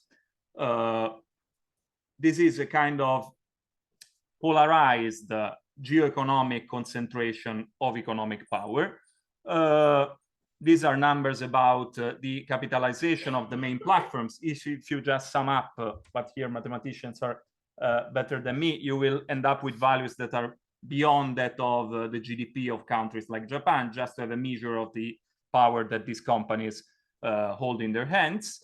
But this is also a story of technological concentration of power. And this is just the number of acquisition of AI startups in the last 5 years, and the usual suspects are always there. Well, all these end up to have a significant impact on labor with various shades. Some of those have been mentioned and discussed before. What I will tell you about is the need to understand the impact of digital platforms on labor, adopting at least two perspectives. The first one is a worker level perspective, and I will show some empirical work on this. And another one is a firm level perspective. In general, if we adopt a worker level perspective, and so studies studying how platform workers are more vulnerable, are more exposed to risks and uncertainty, fall into this group, so to say, is something that starts from well-known assumptions about the fact that platformization means an increasing segmentation of the labor process, increasing precarization of work, jeopardizing contractual constraint, a reduction of protections, poor unionization. We know more or less all that. We know that there is huge heterogeneity across sectors, across countries, so we need studies taking into account this heterogeneity, but however, in general, this is the trend. Then there is algorithmic management. I will not go into details on that also because I think you discussed this in other sessions. And as it has been said also this morning, platforms tend to fish within groups of workers which are already very fragile and vulnerable. And so exploitation there is easier, so to say. So the first set of evidence that I would like to show you, and this is also a kind of, let's say, plea for methodologies that can be applied to different aspects of the impact of digital platforms on labor, is a study where we use a worker level survey, where we have data on platform workers, which can be compared with all the other workers and all the other occupations, and this case is on the Italian economy. And what we do there basically is to analyze, identify the impact of platforms on economic insecurity of workers, and then to show to what extent platform workers represent, so to say, the frontier of precarization when compared to the other occupational groups. So first of all, the study is based on a very specific and peculiar survey, which is the INAP Plus survey. Now there are two waves, including data on platform workers, so it's a very unique source of information in this respect. This tells us that it is still a relatively small phenomenon.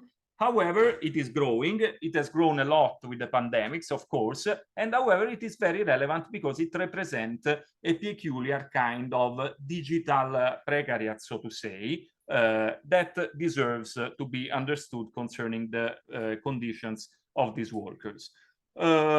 In general, what we are going to see is that vulnerability is quite high among platform workers, and the channels that we identify are the usual ones: low pay, volatility in working hours and wages, poor or no protection against social risks. So I will show you just two graphs taken from the paper. There you have, if you are interested, many econometric analysis showing the impact of digital platforms on income insecurity and many other elements that are relevant to understand the broad phenomenon. In general, what we have done is to identify economic insecurity using one of the standard proxies that is used in poverty and inequality studies, which is, in this case, the need to postpone medical treatment for financial reasons. And then the same analysis has been carried out with similar variables identifying or allowing to proxy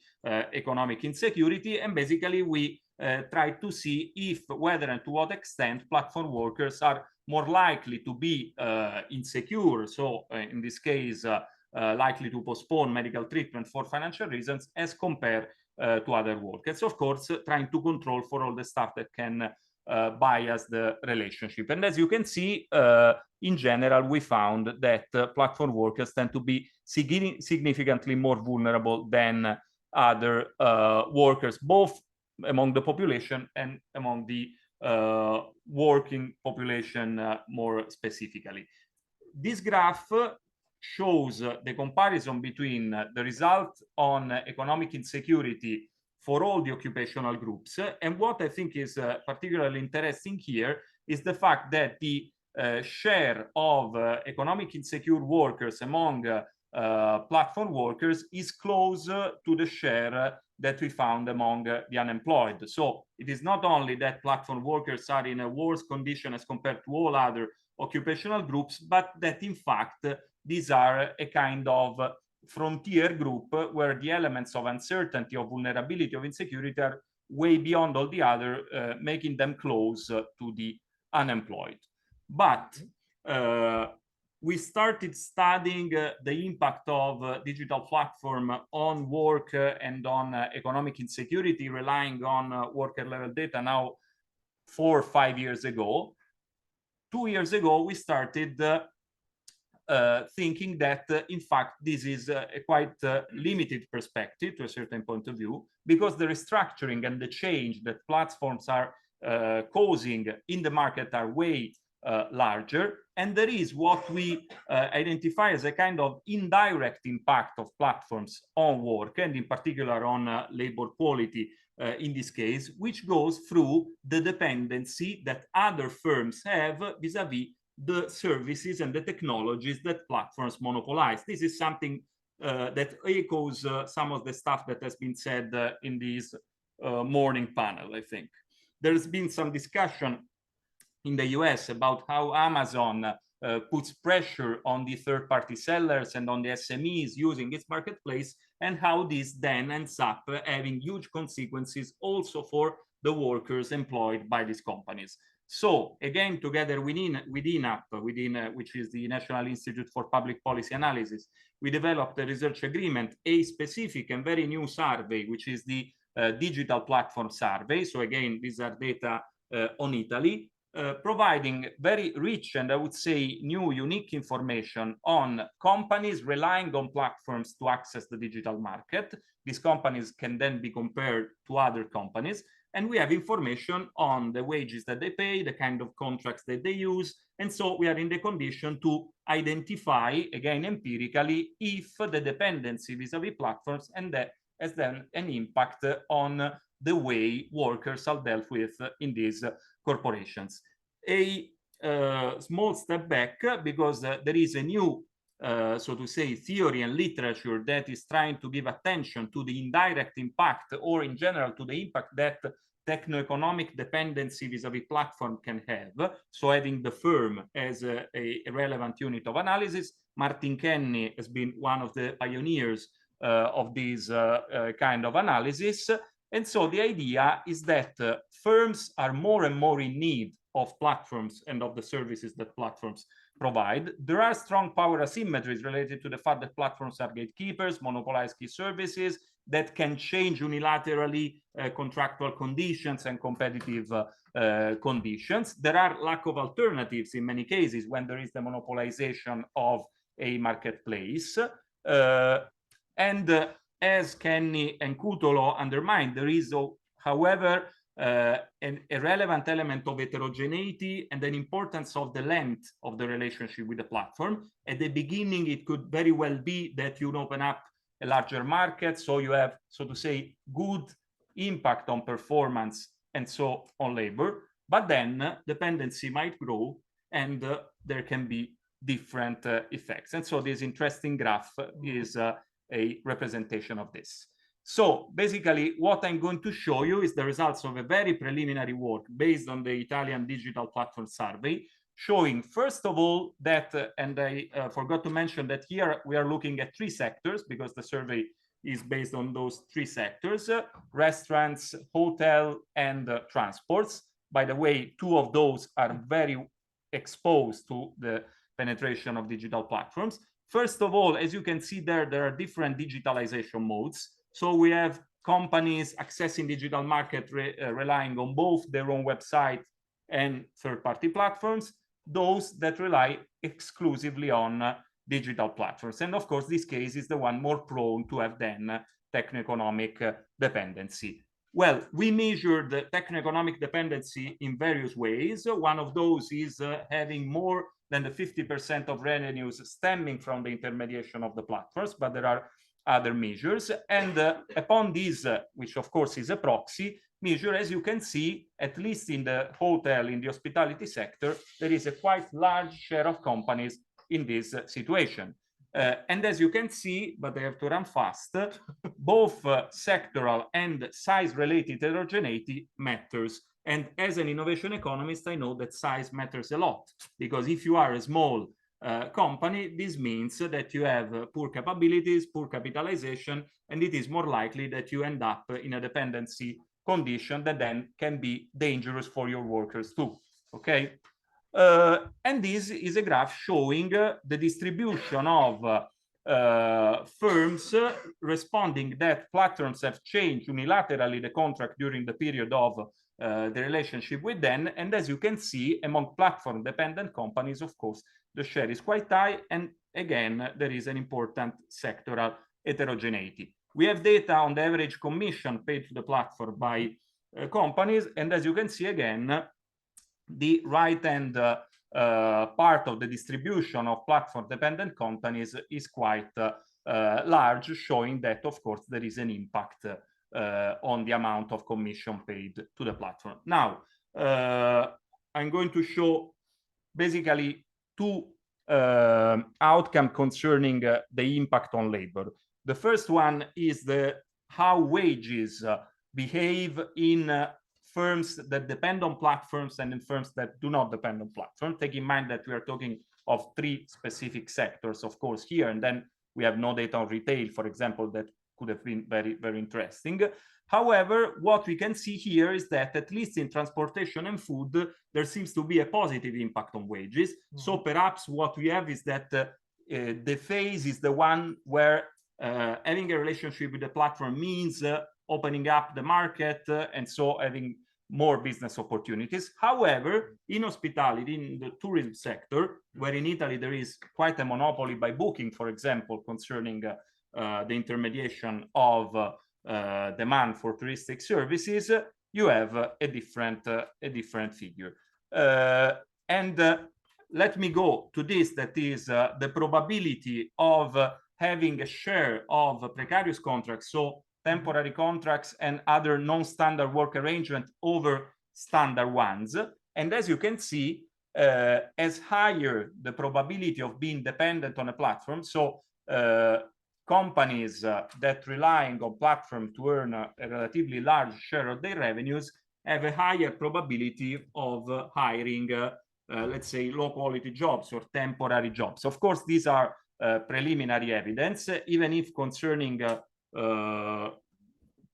type of contract, it is quite robust all across the specification that we used. But we think this is a very promising avenue of research, because normally platform work is not analyzed adopting this perspective. Thank you.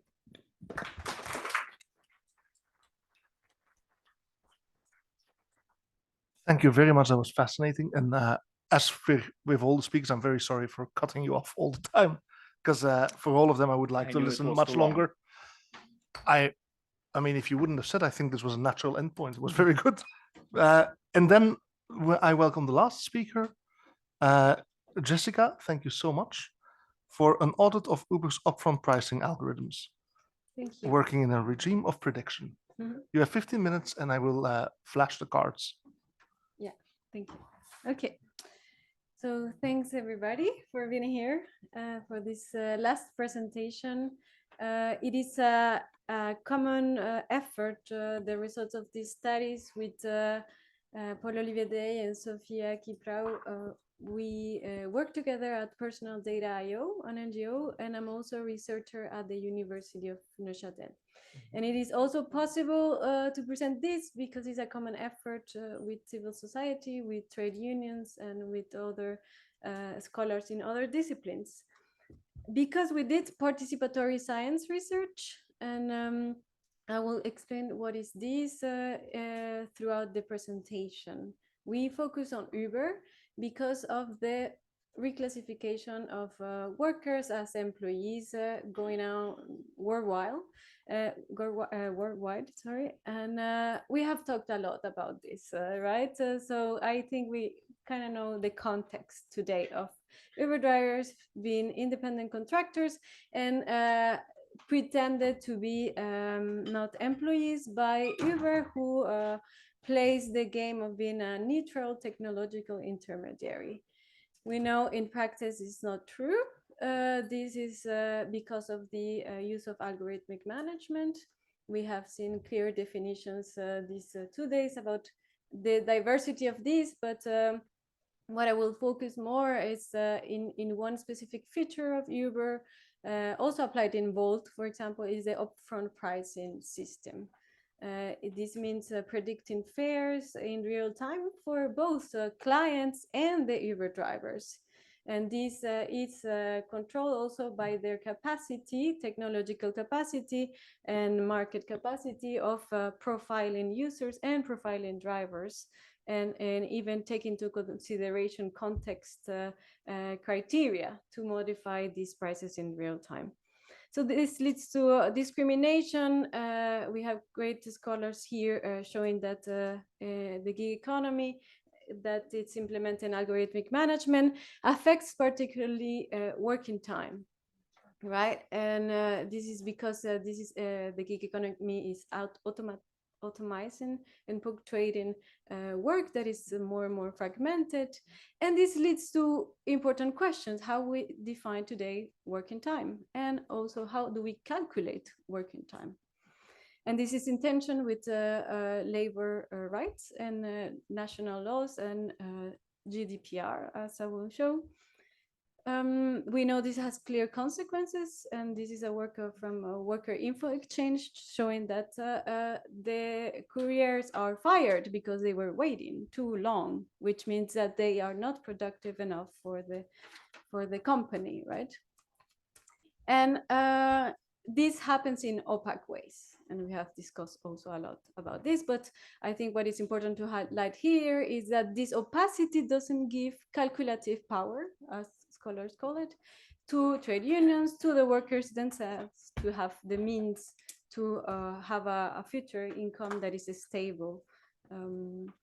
So we have seen the development of tools and methods to gain transparency. And I roughly classify them here as we can either extract data from the app directly, ongoing data happening on the app, or retrospectively. And this is what I am mostly working on, is SAR, subject access request. Any of us can ask a copy of our data, of our personal data, to a company. And company, we know it's big tech firms that have a software.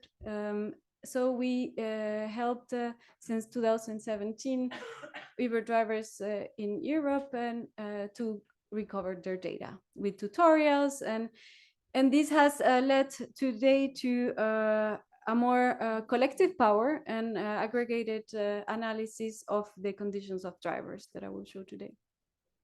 So there are ongoing litigations that had really positive effects on algorithmic transparency, like the work done also by Worker Info Exchange. But the question is, can transparency enable accountability? And if we obtain transparency, how can we understand the information that is being provided by the platforms? And can we rely on the information that is being provided by them? So this was a big issue for the case of Uber drivers in Geneva. And I will focus on this particular case. But we know and we recognize the fight of the drivers in France, in Sweden, in Ireland, in really many countries. Basically, the difference with the Geneva is that we have a federal level, a cantonal level, and a communal level. And the Canton of Geneva applied to the labor law and the transportation law to ban the app for 2 weeks in June 2022, and also to create a commission, a tripartite commission that was very important for collective power. In this table, there were 2 trade unions, drivers' representative, Uber, also there negotiating. And they were asked 2 things. We want to know what were the past revenues that Uber drivers were earning, if this respects minimum wage. And we want to guarantee that the future working conditions are fair. And this puts the Uber drivers in different in a tension. We work with the trade unions for bargaining on correction of the compensation of revenues, and I can go also to labor court because I don't agree with these propositions that are being proposed for everybody more generally. We have Uber drivers that work a lot full-time for Uber. We have others that work for many platforms part-time. It's a transition work, and so I think this is a very important point here, is that it is creating a tension with the labor rights and the trade unions that are looking for a more standard compensation and benefits for drivers and gig workers, but the drivers that are working too much and estimate that they can earn more by going to court are actually leading another fight, an individual fight. And in this context, we had 2 motivations. The drivers that wanted to go to court to ask for their own compensation, and they were working with their own lawyers. And the other one was for us, how can we create a participatory science? How can we do this together? We don't want to do it in labs as researchers and as activists from Personal Data.io. We want to be in the places where they are available, the drivers. They don't want to come and participate to your study for 1-2 hours a day. We wanted also to do the tools and methods that are valuable for them and for their social problems. So this is a participatory approach. Our participatory approach, it means Personal Data.io with a private company called SDA AI. We founded the DigiPower Academy, and we put forward that workers' personal data and anyone's personal data can act as a tool for algorithmic accountability and negotiations. And this can be done at 2 levels, individual level and collective level. And we did it with the drivers in different countries, with the lawyers. Some of my colleagues are here, with the companies that the drivers have created themselves as independent, and trade unions, especially in France, Intersyndical National, VTC, with Brian Ben Ali. So this was what made possible creating a collective power. They have filed litigations in France, a recent one that was won, and a second one in Belgium. We also worked with United Freelancers for an audit for Deliveroo. Also recently won a case to be reclassified. So how was possible to audit the Uber's algorithmic management? We did this methodology that we call DigiPowered, and we spent 17 weeks going to the airport, to McDonald's, where the drivers were waiting for new rides. And we started to request their data with them there. We just provided the tutorial how to do it, and they did it themselves. And then they spread the knowledge to others, so others could also access to their data. So they were exercising data access rights. And then continuous conversations. And this is one of the view of the workshops we did. And we know these rights. I hope from everything we have discussed, personal data protection has been highlighted. And what was important there, we recovered, the drivers recovered their data, and then they had the data in their phones.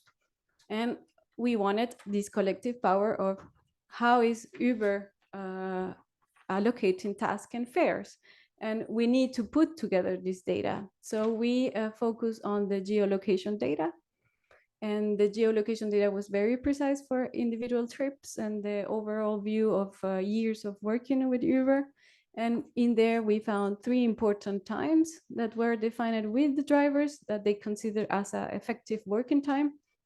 It is P1 searching for passengers, meaning they are connected, they are waiting to a ride to be proposed by the app in their phones. We have P2 approaching a passenger. Okay, I accept the ride, I go to pick up my client. And then P3 driving with the passenger in the car. And this was what Uber was saying that is working time, only P3. They said in the negotiations, we only pay you if you have a client in the car. And this data allowed them to say, no, we have worked many, many more hours and we have driven many, many more kilometers. And I want to be compensated with this. So we created tools that visualize their geolocation data and their revenues, how many hours they work per day, night shift, day shift. There were a lot of problems. It was not easy. It took months of technical development, conversations, discussions, sociological analysis, qualitative analysis of the data, corrections of the data provided, incomplete data provided, and so on. And we created a dashboard to aggregate the revenues in a private space where only the driver can access it, but he can share it then with his lawyer, because a lot of drivers didn't find a lawyer that would support them because they were thinking Uber is too big and we don't know what is data. We don't know how to calculate this data. We don't know how to use it. And trade unions were working with tax declarations and tickets that the drivers were compiling. And then we created an Excel tool that was very improved by the lawyers that accepted to work with us because they saw that they needed technical capacities. That's what one of the problems highlighted. These big companies have too much capacity, too much data against the others organizations fighting against. So what I will finish it with is this is what we consider the audit of the algorithm of Uber. And this is a sample of 12 drivers in the data sets that were recovered using data access rights. And what we found is that Uber was showing using distance, kilometers driven to predict the revenues that the drivers were obtaining. And we found this with OSRM OpenStreet map algorithms that are available open access. And we found actually, you can see a line that is blue and a one that is yellow. The blue line is what Uber drivers had as data in their files. Those are the trips that they were, the kilometers driven that Uber said that they were driving. And the yellow line is the algorithms that we recompose to understand the paths that were given in the data sets, right? And we see there are small differences in the beginning, and then at some point, this line start to be more together. One hypothesis here, and that I open for discussion, is that we saw that at some point, Uber drivers are following the predictions that Uber is given to find the shortest path. This means driving faster and going to the more optimized way according to the system, which makes them actually ignore real conditions of driving and put them more in danger. So basically in the beginning, and it's open for discussion, they were kind of more or less following their paths because they know the roads, the way, the city. And then at the end, they start to follow and behave in my way more as the algorithms of Uber were predicting their destinations. So this led to a lot of problems for the negotiations in Geneva. And as I have 1 minute, I will finish. I said, besides this more sociological reflection of how Uber's drivers are now following predictive behavior of algorithms, this actually shows that what Geneva was given as a compensation, accepted as a compensation in the tables, were pretty much different to the data that we analyze, and that the real kilometers driven by drivers and the hours that they were working. So the individual compensation for every driver concerned and the collective bargaining was affected because they didn't have the tools and the data that allow to analyze and compare the different sources. And what I didn't say, but is imagine the drivers are recovering their data, the state is asking data to Uber, and the trade unions with Uber drivers had their own data from tax declaration and professional costs that were not considered at all in the data given by Uber.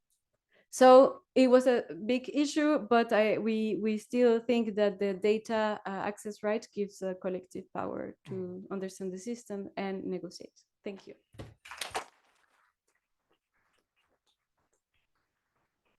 Thank you very much. Again, really good example of excellent research with some practical applications as well. So now, instead of closing remarks, I suggest we open the floor to questions and comments, because there's not that much to say for closing remarks. But I do want to start because I think Maria has to leave at some point to really thank. Okay, then I'll do it at the end. Okay, can I see hands? I think in the back first, then Aida. Thank you. Oh, does it work? Yes. Okay. Thank you all for the very interesting presentation. More than a question, actually, it's more than a comment that I would like to do on the presentation that Michael gave, the first presentation.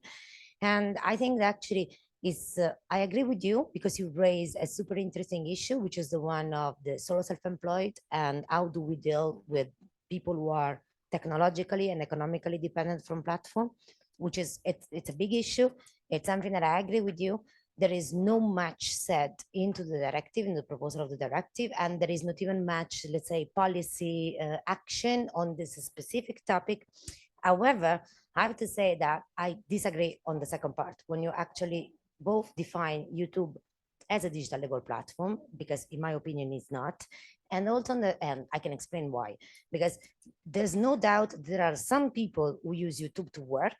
However, the definition of digital labor platform, it's considering platforms that have the final intention of exchanging labor services. So, and this is not the case of YouTube. And this is important to underline because this is more or less what, for example, in the presentation that Dario gave about Booking, just an example of how platform can be economically and technologically dependent one from each other.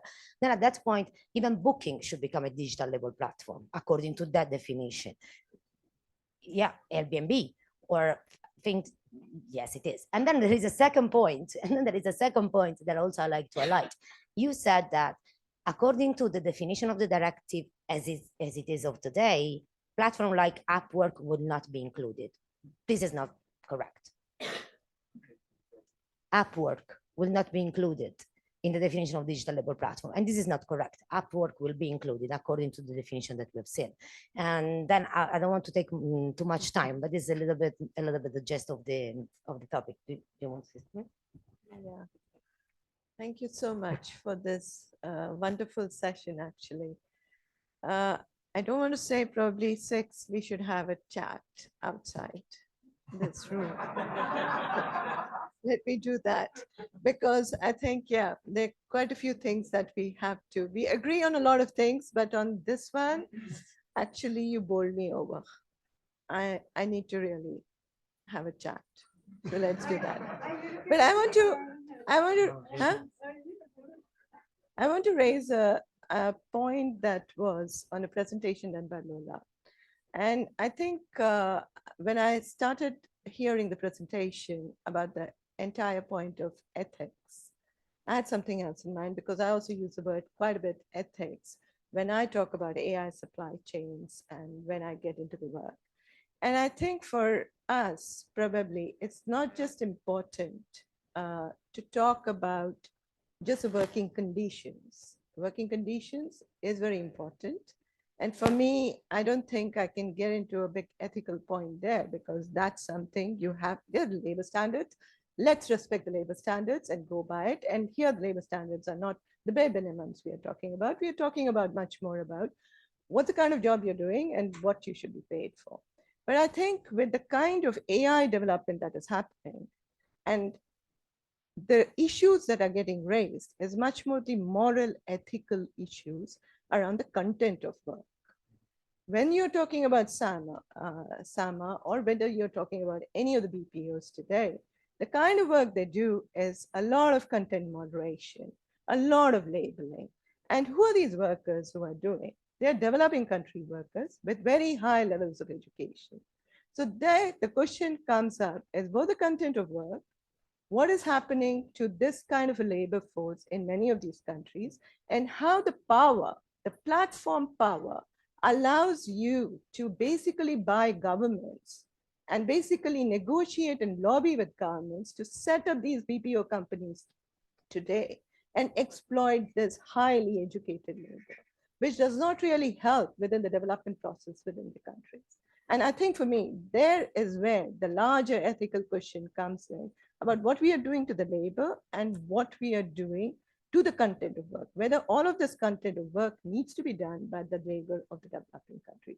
And I think if we could probe around those lines, I think we would start cushioning much of the Web 2.0, much of the AI development we are talking about. And let's also think about how you could go about regulating the development of AI. I think we all jump into deployment of AI and regulation in the deployment phase, but not really getting into an issue about the regulatory issues of development. And I think that would be very important. Sorry for taking so much time. No, I mean, you're allowed to take time. These are important questions. And it will just mean we go a little bit over, but people are free to leave. No one's being held against their will. For other questions, I know Aida had her hand raised. I think there was a hand there as well, but I saw it from the corner of my eye, so you'd have to re-raise. So thank you a lot, four of you, for this fantastic panel. I have a question to Jessica and to Six. So I'm interested in data protection, and I would like to know in both cases the level of literacy of workers once on the content creators, whether they understand the data and privacy implications when they have to go through all these policies that you showed us, Six, and what are their reactions. And for Jessica, 3 questions. After asking them to exercise their data access request, 1, what do they get? What type of data do they get? Is it comprehensible, as GDPR says? Can they understand? Can they make sense of it? Or they need a lawyer or an intermediate to understand that? What do they do afterwards? So that's my second question. If they understand it, if they need someone to decode it, and once you make your audit about this geolocalization data and all these parameters that are, I suppose you extract them from the result of the data access request. Why have you found, well, I understood why you focus on geolocalization, but I would like to know if you have found another interesting parameter that can be also a bit exploitable later on. And yes, what other parameters are there? Thank you. Thank you very much. There was a question there still, and so we'll collect 2 more and then we'll let Many thanks for this great presentations. My question goes to Michael. So YouTube is definitely a very interesting case, and I was wondering, so talking about controversial issues and not advertising on does the mic work? Okay. Yeah. Okay. Talking about controversial issues and advertising on the platform, do you know how does YouTube behave when it comes to public authorities that are willing to advertise something that they are doing? Because it happened to me recently that I was watching a video on YouTube and I just saw an ad by a government, basically, let's put it this way, advertising, how to put it, that was the government of Israel talking about what is going on in Gaza, right? And that was quite striking, to be honest. So I was wondering if you have any idea on how does it work when it concerns public powers and not private power. Yeah, nice insertion of a really sensitive topic at the very end of the presentation. Are there any other questions or in Sylvia? Yeah.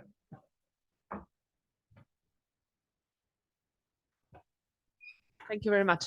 Very interesting presentation. Thank you. But actually, my question was directed to Lola, but I do also a very marked relation to Six's presentation, because I mean, I found your presentation extremely convincing. I don't know exactly if this is meant to be an example of a reclassification within the platform work directive if it existed, but I fully agree with you that this type of behavior is considered to be extraction of value out of labor, and therefore should be considered to be falling within the realm of labor organization in some sense, and therefore fall at least in some part of the labor platform work directive. But beside that, Lola, the question is, found extremely interesting the connection, I mean, this power dynamic, not that you show very well, Silicon Valley and Kenya, right? And I was wondering, is there any brainstorming or assumption in fair work in relation what are possible instruments, maybe regulatory instrument to prevent that? Is the due diligence process, corporate social response, do you believe in those systems? Thank you.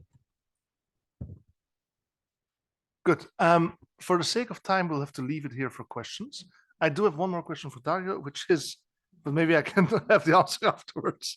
It's about whether the firms that use platforms also have a different distribution of occupations, tasks, or wages. So whether it replaces jobs would be my question. Now I'm going to be incredibly cruel. You all get 1.5 minutes to respond.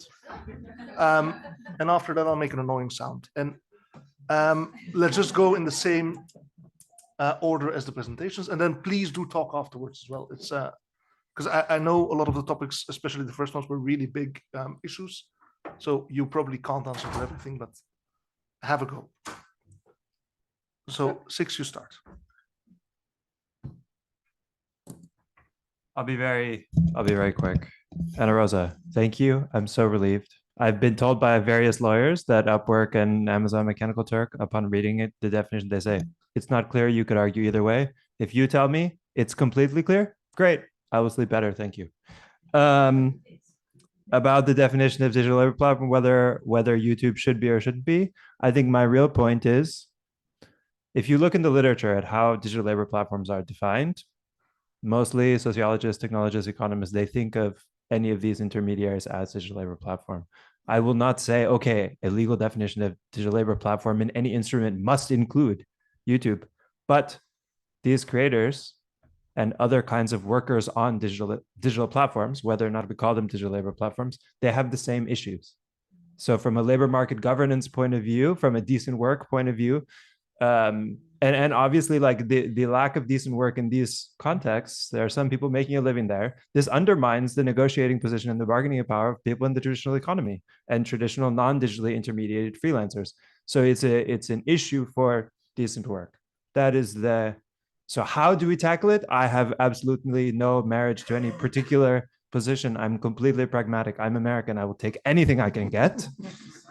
So yes, let's work together to figure out how to do. Your question about the governments, I think YouTube has a very flexible relationship with powerful advertisers of any type. That's well documented by the journalists.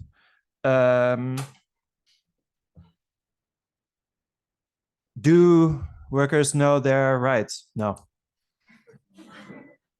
That's it. Thanks. No, that's perfect. I mean, the more one-word answers we can have, the better. Thank you so much, and I'm really sorry for the time pressure, but do discuss afterwards. Lola? Okay, I can't give one-word answers, so sorry in advance. Thank you for the questions. So, Umar, I guess in response to the first question, I think that you raise a really, really good point. And actually, when the research was first conducted at SAMA, there were content moderators as part of the workers who were interviewed, but the company has now got rid of the content moderation team altogether. Now, there's no official explanation for that, but you can kind of look at things going on in the media as to kind of ask why. So, like, I suspect, one of the things that is coming up a lot with regards to working conditions is the secondary traumatic stress that's associated with this kind of work. I don't know if it's because of the trouble that's causing. But yeah, I think you raise a really good point, and it does need more consideration. With the kind of second point about that governments have been investing lots of like governments in developing countries have been investing in lots of money. I think like impact sourcing speaks to that directly, because as I understand it, this was a development in Kenya that happened because the government's BPO industry was not able to compete with places like India and the Philippines, where it's more established. So this kind of specific subsection of like the BPO space emerged in response to that. That's kind of my understanding. But yeah, I think the value distribution is just like, it speaks to kind of the, I guess, colonial patterns that like the AI supply chains are like following. And with regards to the second question, what was that? Oh, about how is Fair Work, are we thinking about kind of dealing with this power imbalance? I mean, that's part of the intention to map the whole chain, because if you like trying to like follow up and like locate where that power actually exists, because as I said, like, BPO work is incredibly fungible, but I think basically there are like a few regulatory kind of requirements about like basically for companies to kind of provide any information on like the critical infrastructure that's related to their systems. But that I think it came into force on the 1st of January, Germany introduced a supply chain act. So this is like, it's the only example I can think of off the top of my head, but this basically requires companies to report on like policy, like human rights violations, and there are fines for due diligence. So perhaps that's something to look towards in terms of like regulation moving forwards, but obviously it's relatively new. So I don't know how, it's hard to gauge how much effect that's had currently. Yeah. Thank you so much. No, that was perfect. It's highly irregular, but you can go. Thank you. So I want to answer with one slide. If this moves. Can you pass the? Oh yeah, sorry. No. No, please. No, press. No, don't move. Sorry. So, press. Press. Next one. Oh, it's not working. I don't think it's working. No. Okay. Oh, yes. Okay. Yeah, it's working now here. Okay, Thank you. What because I want to answer to what other parameters can we exploit from the data. I only talked about kilometers driven, so how the algorithms predict the distance that they have to drive with geolocation, but we also have the fares, and so we have the individual trips linked to in some files linked with geolocation, so we can also check how it's predicted the fares that drivers are compensated for. And what we show is that they earn below minimum wage, and this is because the upfront pricing, it's based on distance and time and fares. So there's a lot of rich information to exploit further, and we also have support tickets that are very important because it's the main communication channel that workers have today. They claim, and we have seen it, that they don't have channel to communicate. They do it through ticket support, and we recovered all that. And they also have the records of the calls they have been doing with Uber to complain. So there's also a lot of qualitative data to exploit. And it takes a lot of expertise and disciplines to do it. And that's why I talked about the participatory science, because it was a common work with lawyers that are here present, drivers from other countries also explaining what was in the data. And it was not easy to read the files, not even for us. And for data scientists, it's also hard because they lack the knowledge in the field. And drivers, when we stopped talking about data and algorithms, it didn't contribute to anything. But when we talk, oh, this is a trip, yeah, these are the tolls, I'm not being paid the tolls, here is the data, and we started to make association. So it takes a lot of people and expertise. Thank you so much, and to all of you for keeping the answers short. Please, Dario. Okay, I will be even shorter. Yeah, okay. First, I'd like to, of course, answer to your question. Well, this is just the initial part of a work that is going to exploit the richness of this survey. We unfortunately don't have information on, so to say, the kind of ISCO distribution of occupations within firms. We know the distribution in terms of labor contracts and some information on the kind of tasks, but quite aggregated. What can be done, and hopefully this is what we will be doing in the next future, is merging this data with more rich administrative archives. And so in this way, we may be able also to understand what happens over time in terms of hirings and firings of companies being dependent on platforms. And this can be of some interest. And yeah, that's it on the part. Thank you so much. Then I will just use this final minute to conclude the conference. Thank you very much for your patience. And I want to thank all the speakers for coming, for the interesting presentations. I want to thank the audience very much for the participation, for asking questions, for seeming interested. I hope you also were interested. And then finally, I also really need to thank, first of all, Sylvia and Agnieszka, who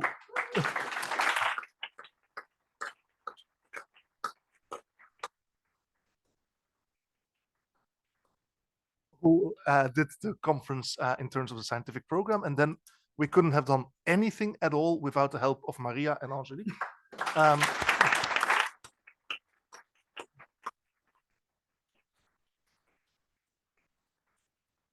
Who really made everything work. I don't know if they are in the room right now. Okay, thank you so much, both of you. It was amazing. Sorry? And audio support and all the support. Sorry. I might have forgotten other people, in which case I'm very sorry. But thanks all very much, and let's end it here. Thank you.